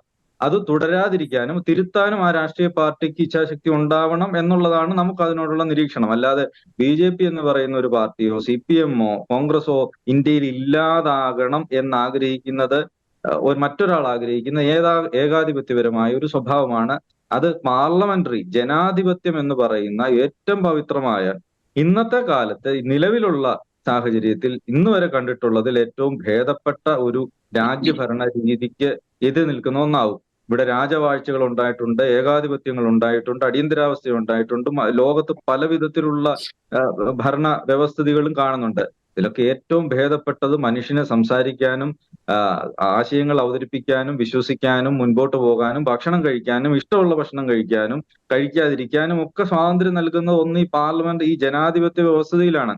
ഇത് നിലനിൽക്കണം. ഇവിടെ ഏത് പാർട്ടി, കോൺഗ്രസിന് നിലനിൽക്കാമെങ്കിൽ BJPക്കും ആവാം, BJPക്ക് ആകാമെങ്കിൽ കോൺഗ്രസും ആവാം. പക്ഷെ ഒന്നിനെ ഉന്മൂലനം ചെയ്യും, ഇല്ലാതാക്കും എന്ന് തീരുമാനിക്കുന്നത് ഏകാധിപത്യ സ്വഭാവമാണ്. അതിനുവേണ്ടി മതത്തെ ഉപയോഗിക്കുന്നു, അതിനുവേണ്ടി വ്യത്യസ്ത തലത്തിലുള്ള ജാതി മതബോധം അടിച്ചേൽപ്പിക്കാനായിട്ട് ശ്രമിക്കുന്നു, കറുപ്പും വെളുപ്പും എസ്റ്റാബ്ലിഷ് ചെയ്യാനായിട്ട് ശ്രമിക്കുന്നു. അത്തരത്തിലുള്ള വിവേചനം മനുഷ്യർക്കിടയിൽ പടർത്തുന്നത് പ്രത്യയശാസ്ത്രപരമായി സ്വീകാര്യമാവുന്നു. പൊതുവായി ഇന്ത്യയിൽ മുഴുവൻ, ഇന്ത്യയിലെ ഒരു രാഷ്ട്രീയ പാർട്ടിയുടെ ഏറ്റവും വലിയ നേതാവ് അത് പ്രഘോഷിക്കുന്നു എന്ന് പറയുന്നതൊക്കെ കടുത്ത പാതകമാണ്. കോൺഗ്രസിന്റെ കാലത്തോ BJPയുടെ കാലത്തോ CPM-ന്റെ കാലത്തോ ഒറ്റപ്പെട്ട അബദ്ധങ്ങളോ തെറ്റുകളോ സംഭവിക്കാം. മനുഷ്യനാണ്, മനുഷ്യൻ അധികാരത്തിന് വേണ്ടിയിട്ട് പലതും ചെയ്യുന്നത് നമ്മൾ കാണുന്നുണ്ടല്ലോ. അപ്പൊ അത്തരം പക്ഷേ freedom dies when criticism ends, അല്ലെ? വിമർശനങ്ങൾ വിമർശിക്കുന്നവരെയും ഇല്ലാതാക്കുകയും അവർക്കെതിരെ ഏതു തരത്തിലുള്ള തെളിവുകൾ ഉണ്ടാക്കുകയും അവരെ ജയിലിൽ ഇടുകയും ചെയ്യും എന്ന് പറയുന്നത് തെറ്റാണ്. അത് ജനാധിപത്യത്തിന് ചേരത്തില്ല. അല്ലാതെ BJPയോട് എന്താണ് ശത്രുത? BJP ഏതാണ്ട് BJP എന്താണ്, ഒരു മോശം സംജ്ഞയാണോ? അല്ല. അല്ലെങ്കിൽ CPM എന്ന് പറയുന്ന ഒരു മോശപ്പെട്ട പേരാണോ? അല്ല. കോൺഗ്രസ് എന്ന് പറയുന്നത് ഒരു മോശമല്ലല്ലോ. അപ്പോ ഇതൊന്നും അല്ല. അത്തരം പേരുകളോ രാഷ്ട്രീയപരമായ അത്തരം വിശ്വാസധാരകളോടുള്ള വിരുദ്ധതയോ ഒന്നും ഒരു ഒരു മതവിശ്വാസി എന്ന നിലയിലോ ഒരു ക്രൈസ്തവൻ എന്ന നിലയിലോ ഒരു പുരോഹിതൻ എന്ന നിലയിലോ അല്ലെങ്കിൽ വിശ്വാസികൾ എന്ന നിലയിലോ നമുക്കുണ്ടാവണം എന്ന് ഞാൻ കരുതുന്നില്ല. പക്ഷേ മതത്തെ വളരെ മോശമായ രീതിയിൽ രാഷ്ട്രീയ അധികാരത്തിന് വേണ്ടിയിട്ട് ഏത് പരിധിവരെയും ഉപയോഗിക്കാം. അതിന്റെ പേരിൽ മനുഷ്യർക്കിടയിൽ അസമത്വം സൃഷ്ടിക്കാം, അനീതി പടർത്താം, കൊല്ലാനോ ജയിലിൽ അടയ്ക്കാനോ ശ്രമിക്കും എന്ന് പറയുന്നതും അത് ഭരണകൂടത്തിന്റെ ഒരു സ്വഭാവമാക്കി മാറ്റുന്നതും തെറ്റാണ്. അല്ലാതെ ഇവിടെ നാട്ടിൽ സമാധാനം നിലനിർത്തുന്നതിന് ഒരു ഭരണകൂടം ശ്രമിക്കുന്നതിൽ എന്താണ് തെറ്റ്? അനധികൃതമായ കുടിയേറ്റങ്ങൾ ഉണ്ടെങ്കിൽ തടയണം. ഇവിടെ തീവ്രവാദം ഉണ്ടെങ്കിൽ അതിപ്പം ഏത് തരത്തിലുള്ള തീവ്രവാദം ഉണ്ടായാലും തെറ്റാണ്. അത് തെറ്റാണ്, അത് രാജ്യദ്രോഹമാണ് എന്ന് വിശ്വസിക്കുന്നവരാണ് എല്ലാവരും. അതിനെ ഏത് മത നേതൃത്വമാണ് എതിർക്കാൻ പോകുന്നത്? ഒന്നുമില്ല. മതം ഇന്നതാണ് വിശ്വസിക്കുന്നതെന്ന് രാഷ്ട്രീയ നേതൃത്വം പറയുന്നിടത്താണ് നമുക്ക് പിഴവുകൾ വരുന്നത്. നമ്മുടെ ദൈവത്തിന് ഇഷ്ടം അപ്പുറത്തെ ദൈവത്തിനെ കല്ലെറിയുന്നതാണ് എന്ന് പ്രധാനമന്ത്രിയാകാൻ മോഹിക്കുന്ന ഒരാൾ പറയുമ്പോഴാണ് ജനാധിപത്യം നുണയുടെ കൂടാരമായി മാറുന്നത്. അതാണ് ഈ നമ്മുടെ വിമർശനങ്ങളോടുള്ള ഈ ഇത്ര വിപ്രതിപത്തി നമ്മുടെ രാഷ്ട്രീയ നേതൃത്വത്തിനൊക്കെ ഉണ്ടാകുന്നത് കാണുമ്പോൾ നമുക്കുണ്ടാകുന്ന ദുഃഖം. ജനാധിപത്യം നിലനിൽക്കണം. ജനാധിപത്യത്തിന്റെ എല്ലാവിധ സ്വാതന്ത്ര്യത്തോടും സൗന്ദര്യത്തോടും കൂടി രാജ്യസ്നേഹത്തോടു കൂടി നിലനിൽക്കുന്നതിന് ആവശ്യമായ രാഷ്ട്രീയ പാർട്ടികളുടെ ഒരു സംവിധാനത്തിലാണല്ലോ ഈ പാർലമെന്ററി ജനാധിപത്യം ഇന്ത്യയിൽ നിലനിൽക്കുന്നത്. അപ്പൊ എല്ലാത്തരം രാഷ്ട്രീയ പാർട്ടികളും നിലനിൽക്കട്ടെ. മനുഷ്യർക്ക് സ്വാതന്ത്ര്യമുണ്ടല്ലോ വോട്ട് ചെയ്യാൻ. സ്വതന്ത്രമായി ആ വോട്ടവകാശം വിനിയോഗിക്കാൻ കഴിയണം. അത് തോക്കിന്റെ മുനയിൽ നിന്നുകൊണ്ട് ചെയ്യുന്നതാവരുത്, ഭീഷണിയുടെ പേരിലാവരുത്, EDയെ ഭയപ്പെട്ടിട്ടുള്ള രാഷ്ട്രീയ വിശ്വാസമാവരുത്, അല്ലെങ്കിൽ ഏതെങ്കിലും തരത്തിലുള്ള മോഹങ്ങൾ പൂണിയുന്നതിന്റെ പേരിലുള്ള രാഷ്ട്രീയമായ വോട്ട് പിടുത്തമാവരുത്. അത്തരം കാര്യങ്ങൾ ജനാധിപത്യത്തെ ദുർബലപ്പെടുത്തും. ജനാധിപത്യം ദുർബലപ്പെടുന്നത് ഏകാധിപത്യത്തിലെ ചെന്ന് അവസാനിക്കൂ എന്നതിൻ്റെ അകത്ത് യാതൊരു സംശയവും വേണ്ട. ഓക്കെ, കാര്യങ്ങൾ വളരെ വ്യക്തമാണ്. ശ്രീ ജസ്റ്റിൻ പള്ളിവാതുക്കൽ, എല്ലാ രാഷ്ട്രീയ പ്രസ്ഥാനവും അവർക്ക് ആവശ്യമുള്ള രീതിയിൽ തീവ്രവാദത്തെ ഉപയോഗിക്കുന്നുണ്ട്, കമ്മ്യൂണലിസത്തെ ഉപയോഗിക്കുന്നുണ്ട്, എല്ലാ രീതിയിലുള്ള കാര്യങ്ങളെയും അവരുടെ രാഷ്ട്രീയത്തിന് വേണ്ടി അവർ ഉപയോഗിക്കുന്നുണ്ട്. അപ്പോൾ നമുക്ക് ഏത് രാഷ്ട്രീയ പ്രസ്ഥാനത്തെയാണ് പിന്തുണയ്ക്കാൻ കഴിയുക എന്നൊരു ചോദ്യം അതിനുള്ളിലില്ലേ? തീർച്ചയായിട്ടും അങ്ങ് റോബിൻ ചോദിച്ച ചോദ്യം മനോഹരം. അതിനു മുമ്പ് അച്ഛനോട് ചോദിച്ച ചോദ്യവുമായിട്ട് ബന്ധപ്പെട്ട ഒന്ന് രണ്ട് കാര്യം പറഞ്ഞിട്ട് ഞാൻ എന്നോട് ചോദിച്ചതിലേക്ക് വരാം. ഒന്ന്, BJPയുടെ ഇടപെടൽ കൊണ്ട് കേരളത്തിലെ ന്യൂനപക്ഷങ്ങൾ സുരക്ഷിതരായില്ലേ? നമ്മുടെ ഈ ക്രൈസ്തവ ന്യൂനപക്ഷങ്ങളെ, സ്ഥാപനങ്ങളെ ആക്രമിക്കുന്ന നിലപാട് ആണോ ജനങ്ങൾക്ക് സുരക്ഷിതത്വം നൽകുന്ന നിലപാട്? ഇന്ത്യ ഭരിക്കുന്ന ഒരു ഗവൺമെന്റ് ആണ്, സർക്കാരാണ്. സർക്കാർ നോക്കി നിൽക്കുക. അതിന് തീവ്രവാദം എന്നല്ലേ പറയുക? മണിപ്പൂർ പോട്ടെ, ഛത്തീസ്ഗഡ് ഇന്നലെ മിനിങ്ങാന്ന് കത്തുകയാണ്, ഗ്രാമങ്ങൾ കത്തുകയാണ് ഛത്തീസ്ഗഡ്. ഒരു ന്യൂസ് പോലും പുറത്തു വരുന്നില്ല, ഒരു നാഷണൽ മീഡിയാസ് പുറത്തു വരുന്നില്ല. നിങ്ങൾക്കും പോകാം അങ്ങോട്ട്, സത്യം അന്വേഷിച്ചിട്ടല്ലേ. ഗുജറാത്ത്, കാശ്മീരിൽ എന്ത് സമാധാനം കിട്ടി?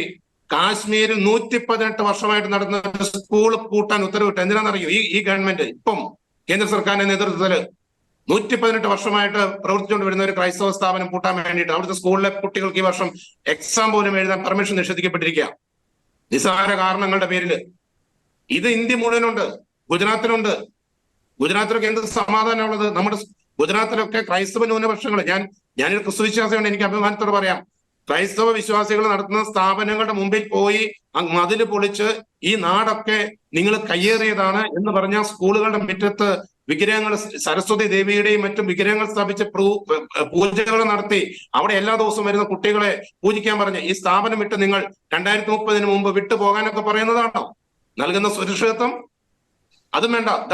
ഇന്നലെ ഈ കഴിഞ്ഞ ദിവസം മിനിഞ്ഞാന്ന് RV ബാബു, നിങ്ങളൊക്കെ കേട്ടതാണല്ലോ, ചാനലിലിരുന്ന് പറഞ്ഞില്ലേ, പാലിയൂര് പള്ളി, ആർത്തങ്കൽ പള്ളി, മലയാറ്റൂര് ഒന്നും വിട്ടില്ല. ഇന്ത്യ മുഴുവൻ മാന്തിക്കൊണ്ടിരിക്കുക. ഒരു ന്യൂനപക്ഷ സ്ഥാപനങ്ങളെയും ഒരു ആരാധനാലയങ്ങളും വിടത്തില്ല, മാന്തിക്കൊണ്ടിരിക്കുക. ആ മാന്തല് ഉള്ളിടത്തോളം കാലം എങ്ങനെ പറയാൻ വേണ്ടി പറ്റും ഇവിടുത്തെ ഇന്ത്യയിലെ ന്യൂനപക്ഷങ്ങൾ സുരക്ഷിതരാണെന്ന്? നമ്മളങ്ങനെ ഒരു കമന്റ് പോലും പറയാൻ പാടില്ല എന്നാ പറയണത്. ഇത് അപ്പൊ നമ്മൾ ചോദിക്കും, ഇത് അടുത്ത ചോദ്യം ചിലപ്പോൾ ചോദിക്കും, റോബിൻ, ഇത് കോൺഗ്രസിന്റെ കാലത്ത് ഉണ്ടായിട്ടില്ലേ?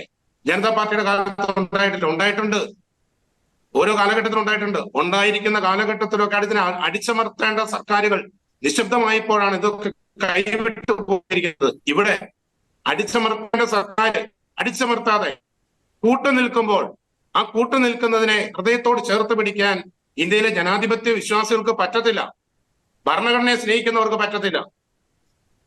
ഈ കഴിഞ്ഞ റിപ്പബ്ലിക് ഡേയുടെ അന്ന് കേന്ദ്ര ഗവൺമെന്റ് പുറത്തുവിട്ടു എന്നത്തെ പഴയ ആദ്യത്തെ ഒറിജിനൽ ആമുഖം എന്ന് പറഞ്ഞ്, കോൺസ്റ്റിറ്റ്യൂഷൻ ആമുഖം. എന്താ? ജനാധിപത്യമില്ല, സോഷ്യലിസം ഇല്ല, സെക്യുലറിസം ഇല്ല. പുതിയ പാർലമെന്റിന്റെ ഉദ്ഘാടന ദിവസം, ആദ്യത്തെ ദിവസം അവിടെ പ്രതിജ്ഞയ്ക്ക് കൊടുത്ത ആ നോട്ടിനകത്തും പ്രിയാമ്പിൾ വായിക്കാൻ കൊടുത്തതിനകത്തും ഈ 3 എണ്ണം ഇല്ല. ഇതിനൊന്നും ചോദ്യം ചെയ്യാൻ നമുക്ക് പറ്റുന്നില്ല. എന്നിട്ട് നമ്മൾ പറയാണ് ഇവിടെ സുരക്ഷിതരാണെന്ന്. ജനാധിപത്യമില്ലെങ്കിൽ സോഷ്യലിസവും ഇല്ല, മതേതരത്വവും ഇല്ല. ഈ പറയുന്ന റോബിന് ഇതേപോലെ ഒരു ചാനലിൽ ഇരുന്നുകൊണ്ട് അവതരണം നടത്തണമെങ്കിൽ പോലും പറ്റാത്ത ഒരു കാലഘട്ടം മുന്നിൽ ഭീഷണിയായിട്ട് നിൽക്കുമ്പോൾ, ആ രീതിയിലേക്ക് കേന്ദ്ര സർക്കാരിന്റെ ഭരണം എന്ന് പറഞ്ഞ BJPയുടെ ഭരണം മുന്നോട്ട് പോകുമ്പോൾ എങ്ങനെയാണ് ഇവിടുത്തെ ന്യൂനപക്ഷങ്ങൾ സുരക്ഷിതരാണെന്ന് പറയാൻ വേണ്ടി പറ്റുന്നത്? ഇസ്ലാമിനെതിരെ അല്ലെങ്കിൽ ഇസ്ലാം വിശ്വാസികൾ ചെയ്യുന്ന തീവ്രവാദത്തെ ഞാൻ ന്യായീകരിക്കില്ല. ആ തീവ്രവാദം തന്നെയാണ്. ആ തീവ്രവാദത്തെ ഉയർത്തിപ്പിടിച്ചുകൊണ്ട് ഇവിടുത്തെ ക്രൈസ്തവ ന്യൂനപക്ഷങ്ങളെ കൂടി അവർക്കെതിരെ തിരിച്ച് ആ തോളത്തിട്ട് കൈയിടുമ്പോൾ തന്നെ മറുവശത്ത് ഈ കേരളത്തിന് പുറത്ത് മുഴുവൻ അടിമാന്തിക്കൊണ്ടിരിക്കുക ക്രൈസ്തവ ന്യൂനപക്ഷങ്ങളുടെ. അതിനെ അങ്ങനെയുള്ള ഒരു നിലപാടെടുക്കുന്ന ഗവൺമെന്റ് ഒരു കാരണവശാലും നമുക്ക് അനുകൂലിക്കാൻ വേണ്ടി പറ്റിയത്. ഇനി ഞാൻ അങ്ങ് ചോദിച്ച ചോദ്യത്തിലേക്ക് ഇനി വരാം. ഇവിടെ എന്തുകൊണ്ട് അതൊക്കെ സംഭവിക്കുന്നെന്ന് ചോദിച്ചു കഴിഞ്ഞാൽ, ഞാൻ പറഞ്ഞല്ലോ, ഈ കഴിഞ്ഞ കാലഘട്ടങ്ങളിലെ സർക്കാരിന്റെ, ഇപ്പൊ ഈ കഴിഞ്ഞ 9 വർഷക്കാലത്തെ ഈ പറയുന്ന BJP സർക്കാരിന്റെ ഈ അഴിമതിയെ അല്ലെങ്കിൽ തെരഞ്ഞെടുപ്പ് വാഗ്ദാന ലംഘനങ്ങളെ, വിലക്കയറ്റത്തെ, തൊഴിലില്ലായ്മയെ, ഈ ഇന്ത്യയുടെ ചരിത്രം കണ്ട ഏറ്റവും വലിയ മൈഗ്രേഷനെ കഴിഞ്ഞ 8-10 വർഷം കൊണ്ട് നടന്നിരിക്കുന്നത്. ആ മൈഗ്രേഷനെ എന്തിനേറെ പറയുന്നു? ഇന്ത്യയുടെ ചരിത്രത്തിൽ ഏറ്റവും കൂടുതൽ പൗരത്വം ഉപേക്ഷിച്ച് നാടുവിട്ട ആളുകളുടെ എണ്ണം ഈ കഴിഞ്ഞ 10 വർഷമാണ്. ഇങ്ങനെ ഉള്ള എണ്ണത്തെ, വർഗീയ ആക്രമണങ്ങളെ, ന്യൂനപക്ഷ ആക്രമണങ്ങളെ ഒക്കെ ഹൈലൈറ്റ് ചെയ്ത് കാണിക്കുന്നതിൽ അല്ലെങ്കിൽ ഉയർത്തി കാണിച്ച് പൊതുസമൂഹത്തിന് മുമ്പിലേക്ക് കൊണ്ടുവരുന്നതിൽ ഇവിടുത്തെ പ്രതിപക്ഷ പാർട്ടികൾ പരാജയപ്പെടുന്നു എന്നുള്ളതാണ് പ്രതിപക്ഷം ഇല്ലാത്തതിന്റെ അവസ്ഥ. നമുക്കറിയാം, if there is no opposition there is no democracy. പ്രതിപക്ഷമില്ലെങ്കിൽ ജനാധിപത്യം ഇല്ല. അതുകൊണ്ട് തന്നെയാണ് പാർലമെന്റിൽ ഒരു ചർച്ചയുമില്ലാതെ നിയമങ്ങൾ പാസ്സാകുന്നത് ഏകപക്ഷീയമായിട്ട്. ഒരു ചർച്ചയില്ല. ഒരു അഭിപ്രായങ്ങൾ ചോദിക്കുന്നില്ല, അവർ ചിന്തിക്കുന്നില്ല. ഇപ്പം തെരഞ്ഞെടുപ്പ് കമ്മീഷൻ ആ കമ്മീഷന്റെ നിയമനവുമായി ബന്ധപ്പെട്ട് എല്ലാവരെയും എടുത്തങ്ങ് കളഞ്ഞു. പ്രധാനമന്ത്രിക്ക് തീരുമാനിക്കുന്ന അവസ്ഥയിലേക്ക് എത്തി. ആരും ചോദിക്കാനില്ല, പ്രതിപക്ഷമില്ലാത്ത അവസ്ഥ. അത് മനസ്സിലാക്കിക്കൊണ്ട് പെരുമാറാൻ പറ്റുന്ന രീതിയിലേക്ക് പ്രതിപക്ഷം വരുന്നില്ല. അത്തരത്തിലുള്ള അവസ്ഥകൾ വരുന്നു. അങ്ങനെ വരുമ്പോൾ ഈ പ്രതിപക്ഷത്തെയോ, ശക്തമായ ഒരു പ്രതിപക്ഷമില്ലാത്ത അവസ്ഥയിൽ ഈ പറയുന്ന കോൺഗ്രസ് പാർട്ടിയെയോ അല്ലെങ്കിൽ മറ്റു പ്രതിപക്ഷ പാർട്ടികളെയോ, അതുമല്ലെങ്കിൽ ഇതുപോലെ ഭരിച്ച് ഭയപ്പെടുത്തുന്ന ഭീകരമായിട്ട് മുന്നോട്ട് പോകുന്ന ഈ സർക്കാരിനെയോ പിന്തുണയ്ക്കണമെന്ന്, അല്ലെങ്കിൽ ഈ സർക്കാരിന് നേതൃത്വം കൊടുക്കുന്ന രാഷ്ട്രീയ പാർട്ടിയോ പിന്തുണയ്ക്കണമെന്ന് ജനത്തോട് പറയാൻ പറ്റാത്ത ഒരവസ്ഥയിലേക്ക് നമ്മളൊക്കെ വന്ന് എത്തപ്പെട്ടിരിക്കുക. അതുകൊണ്ട് തന്നെയാണ് ഇവിടുത്തെ ഭരണഘടനയെ മുറുകെ പിടിക്കുന്ന, ജനാധിപത്യത്തെ മുറുകെ പിടിക്കുന്ന, ഭരണഘടനാ മൂല്യങ്ങൾ ഉയർത്തിക്കാട്ടുന്ന, മനുഷ്യാവകാശങ്ങൾക്ക് വില നൽകുന്ന ഒരു ശക്തമായ പ്രതിപക്ഷം രൂപപ്പെട്ടേ പറ്റൂ. അങ്ങനെ രൂപപ്പെടുത്താത്തോളം കാലം ഇന്ത്യ ഡിക്റ്റേറ്റർഷിപ്പിലേക്ക്, ഏകാധിപത്യത്തിലേക്കും സ്വേച്ഛാധിപത്യത്തിലേക്കും പോകും. അത് അടുത്ത തെരഞ്ഞെടുപ്പോടെ നടക്കും എന്നുള്ള കാര്യത്തിൽ യാതൊരു തർക്കമില്ല. പിന്നെ അല്ല, ഇത് തന്നെയാണ് നമ്മുടെ ചർച്ചയുടെ അടിസ്ഥാനം. ഇതാണ് ഈ പ്രതിപക്ഷത്തെ വെച്ചൊരു ശക്തമായ പ്രതിപക്ഷം, ന്യൂനപക്ഷങ്ങൾക്ക് വേണ്ടി ശബ്ദിക്കുന്ന ഒരു പ്രതിപക്ഷം ഉണ്ടാകുമെന്ന് തോന്നുന്നുണ്ടോ നമുക്ക്? ഒരിക്കലും സാധ്യമല്ല റോബിൻ. ഞാൻ പച്ചയായിട്ട് പറയാം, എന്നോടൊന്നും തോന്നരുത്. വെറും ഒരു NSUവിന്റെ പ്രസിഡന്റ് ആവാൻ, നാഷണൽ സ്റ്റുഡൻസ് യൂണിയന്റെ പ്രസിഡന്റ് ആയിരിക്കേണ്ട ഒരു സെലിബ്രിറ്റി റോള് കളിക്കുന്ന ഒരാളെ ഇന്ത്യൻ പ്രധാനമന്ത്രിയായിട്ട് ഉയർത്തി കാണിക്കുന്നതാണ് കോൺഗ്രസിന്റെ ഏറ്റവും വലിയ പരാജയം. അതിനപ്പുറത്തേക്ക് ഒരു നേതാവിനെ കാണിച്ചു കൊടുക്കാൻ കോൺഗ്രസിന് പറ്റാത്തടത്തോളം കാലം കോൺഗ്രസിന് ഈ ഇന്ത്യയിൽ ഒരു ഉയർച്ച സംഭവിക്കില്ല. എല്ലാ സ്ഥലത്തും മുമ്പേ സാറ് പറഞ്ഞു, സാർ മനോഹരമായിട്ട് പറഞ്ഞു, അമ്പലത്തിന്റെ അവിടെ പോകുമ്പോൾ അമ്പലത്തിൽ കയറുന്നു, കുറു തൊടുന്നു, കെട്ടുകെട്ടുന്നു, മുസ്ലിം പള്ളി കയറുമ്പോൾ പോയി നിസ്കരിക്കുന്നു, ക്രിസ്ത്യൻ പള്ളി വരുമ്പോൾ അവിടെ കയറി കുർബാനയിലും പങ്കെടുക്കുന്നു, ആരാധനയിലും പങ്കെടുക്കുന്നു. ഒരു വിശ്വാസപരമായിട്ട് പോലും ഒരു നിലപാടില്ലാത്ത ഒരു വ്യക്തിയെ എങ്ങനെയാണ് ഇന്ത്യയിലെ ജനങ്ങൾ ഇന്ത്യയുടെ പ്രധാനമന്ത്രിയായിട്ട് സ്വീകരിക്കുക? അതുകൊണ്ടാണ് വെടുവായിത്തരം പറയുകയാണെ പോലും, പറയുന്നതെല്ലാം ശുദ്ധ മണ്ടത്തരമാണെന്ന് മനസ്സിലാവുകയാണെങ്കിൽ പോലും, ഇതൊന്നും നടക്കാത്ത കാര്യമാണെന്ന് മനസ്സിലാകുന്നുണ്ടെങ്കിൽ പോലും, ഇതെല്ലാം വർഗീയതയാണെന്ന് മനസ്സിലാകുന്നുണ്ടെങ്കിൽ പോലും, ഈ പറയുന്ന മോഡിയുടെ പാർട്ടി വോട്ട് ചെയ്യാൻ ഇവിടുത്തെ ജനം വിധിക്കപ്പെടുന്നത് എന്നുള്ളത് വസ്തുതയാണ്. ഇത് എന്ന് കോൺഗ്രസും പ്രതിപക്ഷ പാർട്ടികൾ മനസ്സിലാക്കുന്നോ അന്നേ രക്ഷപ്പെടുത്തുള്ളൂ. ശ്രീ ശ്രീദേവ പ്രസാദ്, വളരെ ചുരുങ്ങിയ വാക്കുകളിൽ, നമ്മൾ സമയപരിമിതി ഗുണം വളരെ ചുരുങ്ങിയ വാക്കുകളിൽ നമ്മൾ ഏറ്റവും ആദ്യത്തെ അതേ കാര്യത്തിലേക്ക് നമ്മൾ തിരിച്ചു വരികയാണ്. ഈ പ്രതിപക്ഷത്തെ വെച്ചുകൊണ്ട് നമ്മളിപ്പോൾ ചർച്ച ചെയ്തു, BJP ഏതൊക്കെ രീതിയിൽ ഇപ്പൊ ന്യൂനപക്ഷങ്ങളുടെ കാര്യങ്ങളിൽ BJP എങ്ങനെ ഇടപെടുന്നു എന്നുള്ളത് ശ്രീ അഡ്വക്കേറ്റ് ജസ്റ്റിൻ പള്ളിവാതിക്കലെല്ലാം സൂചിപ്പിച്ചു, ഫാദർ സൂചിപ്പിച്ചു. പക്ഷേ ഈ പ്രതിപക്ഷത്തെ വെച്ചുകൊണ്ട് BJPയെ ഇല്ലായ്മ ചെയ്യാനും ന്യൂനപക്ഷങ്ങളുടെ അവകാശങ്ങൾക്ക് വേണ്ടി നിലകൊള്ളുമെന്ന് നമ്മൾ വിശ്വസിക്കാനും നമുക്ക് എത്രത്തോളം സാധിക്കും? ന്യൂനപക്ഷങ്ങളുടെ അവകാശങ്ങൾക്ക് വേണ്ടി നിലനിന്നുകൊണ്ട് ഇന്ത്യ ഭരണം പിടിക്കാൻ സാധിക്കത്തില്ല. ഇന്ത്യയിലെ ന്യൂനപക്ഷങ്ങൾ എന്ന് പറയുന്നത് ന്യൂനപക്ഷമാണ്. ജനാധിപത്യം ഭൂരിപക്ഷത്തിന്റെ ഭരണമാണ്. ഭൂരിപക്ഷത്തിന്റെ വിശ്വാസം ആർജിക്കാതെ ഇന്ത്യയിൽ ഒരു പാർട്ടിക്കും ഇന്ത്യ ഭരിക്കാൻ സാധിക്കില്ല. അത് കോൺഗ്രസിന് അല്ലെങ്കിൽ BJPക്ക് വിട്ടുകൊടുത്തതിനാണ് പ്രതിപക്ഷത്തിന്റെ ഒന്നാമത്തെ കുറ്റം. രണ്ടാമതായിട്ട് അവരുടെ നേതൃത്വം സംബന്ധിച്ചുള്ള പ്രശ്നമുണ്ട്. പക്ഷെ ഒരു കാര്യം എനിക്ക് പ്രത്യാശ തരുന്ന, ഞാൻ ജസ്റ്റിനോട് യോജിക്കുന്നില്ല. കാരണം ഇന്ത്യയിൽ 1975 അടിയന്തരാവസ്ഥ കാലത്ത് ഓർത്തത് ഇന്ത്യ രക്ഷപ്പെടിയാലെന്നാണ്. പക്ഷേ ഇന്ത്യയിലെ അന്ന് ന്യൂയോർക്ക് ടൈംസ് എഴുതിയത് the illiterate Indian voter is more politically literate than the literate American എന്നാണ് എഴുതിയത്. വോട്ട് വന്നപ്പോൾ അന്ന് ആരും വന്നിട്ടില്ല. അതുകൊണ്ട് ഈ കണക്കുകൂട്ടലുകളൊക്കെ ഇതേപടിയൊക്കെ നടക്കും എന്ന് നമുക്ക് വിശ്വാസമില്ല. പക്ഷേ ഈ പ്രതിപക്ഷം വന്നാൽ ഇത് സാഹചര്യം മാറുമോ എന്നുള്ളത് സംബന്ധിച്ച് എനിക്ക് സംശയമുണ്ട്. കാരണം അന്നും റോബിൻ നേരത്തെ പറഞ്ഞതുപോലെ ഭാരതത്തിൽ ഇതുപോലെയുള്ള കാര്യങ്ങൾ നടന്നു. ഇന്ന് കുറെ കൂടെ ആൾക്കാർ വർഗീയമായി മാറിയിട്ടുണ്ട്. ഒരുപക്ഷെ ഒരു 50 വയസ്സായവർക്കൊക്കെ അറിയാം, ഒരു 50 വർഷം മുമ്പുള്ളതിനേക്കാൾ എത്രയോ വർഗീയമായിട്ടാണ് എല്ലാ മനുഷ്യരും ചിന്തിക്കുന്നത്. അന്ന് ജാതി പറയുകയൊക്കെ ചെയ്യുമായിരുന്നെങ്കിലും ജാതി വെറിയില്ലായിരുന്നു. ഇന്ന് അങ്ങനെയല്ല. ഇപ്പൊ കോൺഗ്രസ് ഭരിക്കുന്ന കാലത്ത് ഇപ്പൊ നമ്മൾ ഈ ഖാണ്ഡമാലിലെ ഭരണകാലത്ത് ആരായിരുന്നു ഇന്ത്യ ഭരിച്ചിരുന്നത്? ഒഡീഷയിൽ ആരൊക്കെയായിരുന്നു ഭരണം? നമ്മളെല്ലാത്തിനും കോൺഗ്രസിനെ കുറ്റം പറഞ്ഞിട്ട് കാര്യമില്ല. അന്ന് ഒഡീഷ ഭരിച്ചിരുന്ന ബിജു ജനതാദളല്ലേ, കോൺഗ്രസ് അല്ലല്ലോ. അപ്പൊ ഓരോ കാര്യങ്ങൾക്കും ഇങ്ങനെയുള്ള, പിന്നെ മതത്തെ ഉപയോഗിക്കുന്ന അച്ഛൻ പറഞ്ഞ വളരെ ഭംഗിയായിട്ടാ പറഞ്ഞ്, മതത്തെ എല്ലാവരും ഉപയോഗിക്കുന്നുണ്ട്. പിന്നെ നമ്മൾ BJP കേരളത്തിന് വെളിയിലേക്കുള്ള ക്രൈസ്തവരോട് കാണിക്കുന്ന ഒരു പര്യടനത്തെക്കുറിച്ച് ഓർമ്മിച്ചുകൊണ്ട് തന്നെ പറയട്ടെ, കേരളത്തില് BJP-യുടെ ഈ എന്തുകൊണ്ടാണ് കേരളം ഒരു തീവ്രവാദികളുടെ ഹബ്ബായി മാറിയത്? ആര് ഭരിച്ചപ്പോഴും BJP ഭരിച്ചിട്ടില്ലല്ലോ കേരളത്തിൽ. എന്തുകൊണ്ടാണ് ഇന്ത്യയിൽ എവിടെ സ്ഫോടനം നടന്നാലും, ശ്രീലങ്കയിൽ സ്ഫോടനം നടന്നാലും പോലീസ് അന്വേഷിച്ച് കേരളത്തിൽ വരുന്നത്? ഇവിടുന്ന് ആൾക്കാരെ പിടിച്ചോണ്ട് പോകുന്നത് എന്തുകൊണ്ടാ? ഇവിടെ ഭരിക്കുന്നത് നമ്മൾ ഈ പറയുന്ന ജനാധിപത്യത്തിന് കോൺഗ്രസ്സുകാരും CPM-കാരും അല്ലേ?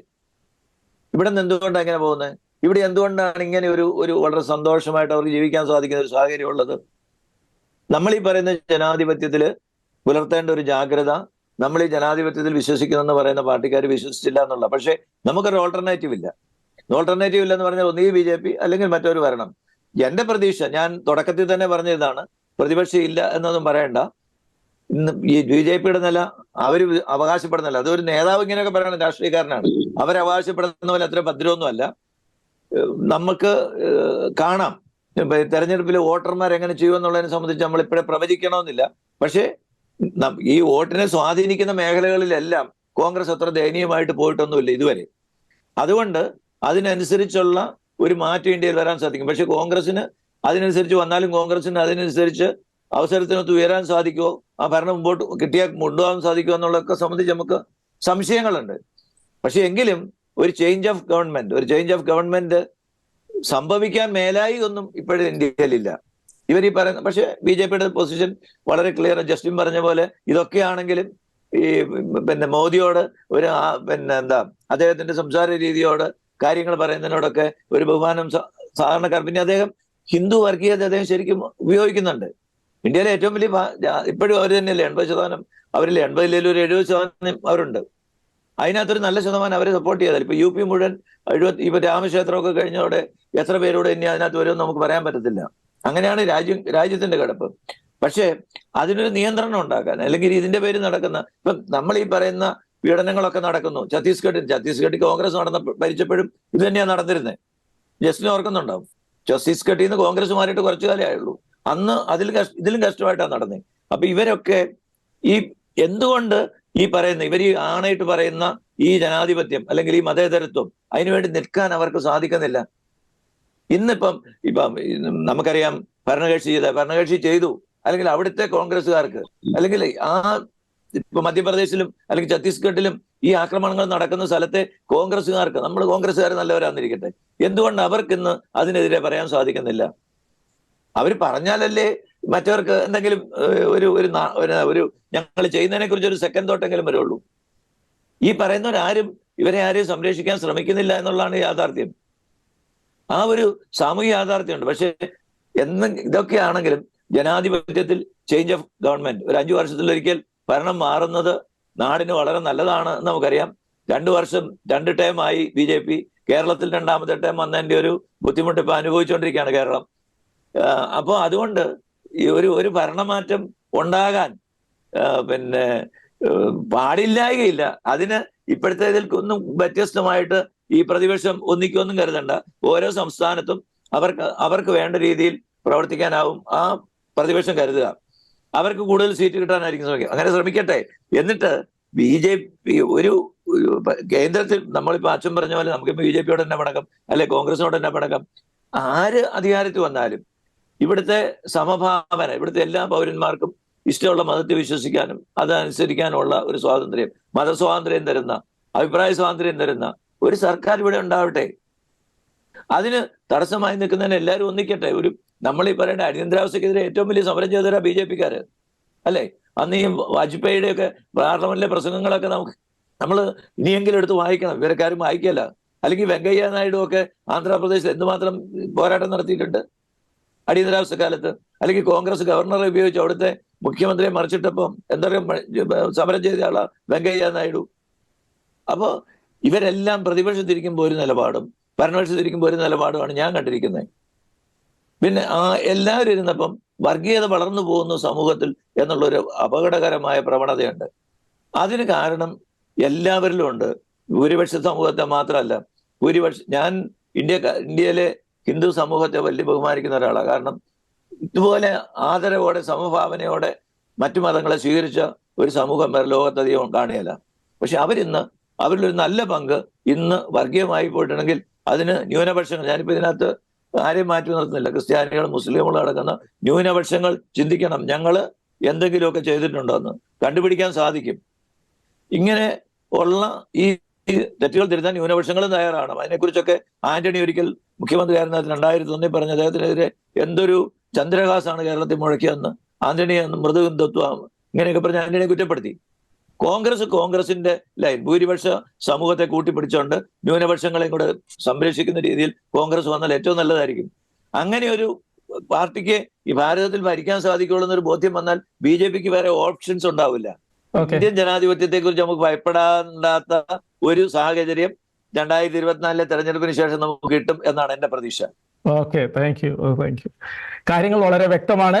ഇന്ത്യയിൽ എത്രയൊക്കെ ഭൂരിപക്ഷം BJP നേടിയാലും ഇന്ത്യ മഹാരാജ്യത്തിന്റെ ആ ജനാധിപത്യ വ്യവസ്ഥിതി, ലോകം മുഴുവൻ അംഗീകരിച്ച ആ ജനാധിപത്യ വ്യവസ്ഥിതി, ആ സംസ്കാരം, ആ സുന്ദരമായ സംസ്കാരമെല്ലാം ഇനിയും തുടരട്ടെ എന്ന് നമുക്ക് ആശ്വസിക്കാം. രാജ്യത്തിന് നല്ല ഭാവി ഉണ്ടാകട്ടെ എന്ന് നമുക്ക് ആശ്വസിക്കാം. ന്യൂനപക്ഷങ്ങളും എല്ലാവരും സന്തോഷത്തോടെ കഴിയുന്ന ഒരു ജനാധിപത്യ വ്യവസ്ഥിതിയിലേക്ക് ഇന്ത്യ മഹാരാജ്യം എത്തട്ടെ, വികസിതമാകട്ടെ എന്നെല്ലാം നമുക്ക് ആശ്വസിക്കാം. ഈ ചർച്ചയിൽ പങ്കെടുത്ത എല്ലാവർക്കും നന്ദി, പ്രേക്ഷകർക്ക് നന്ദി.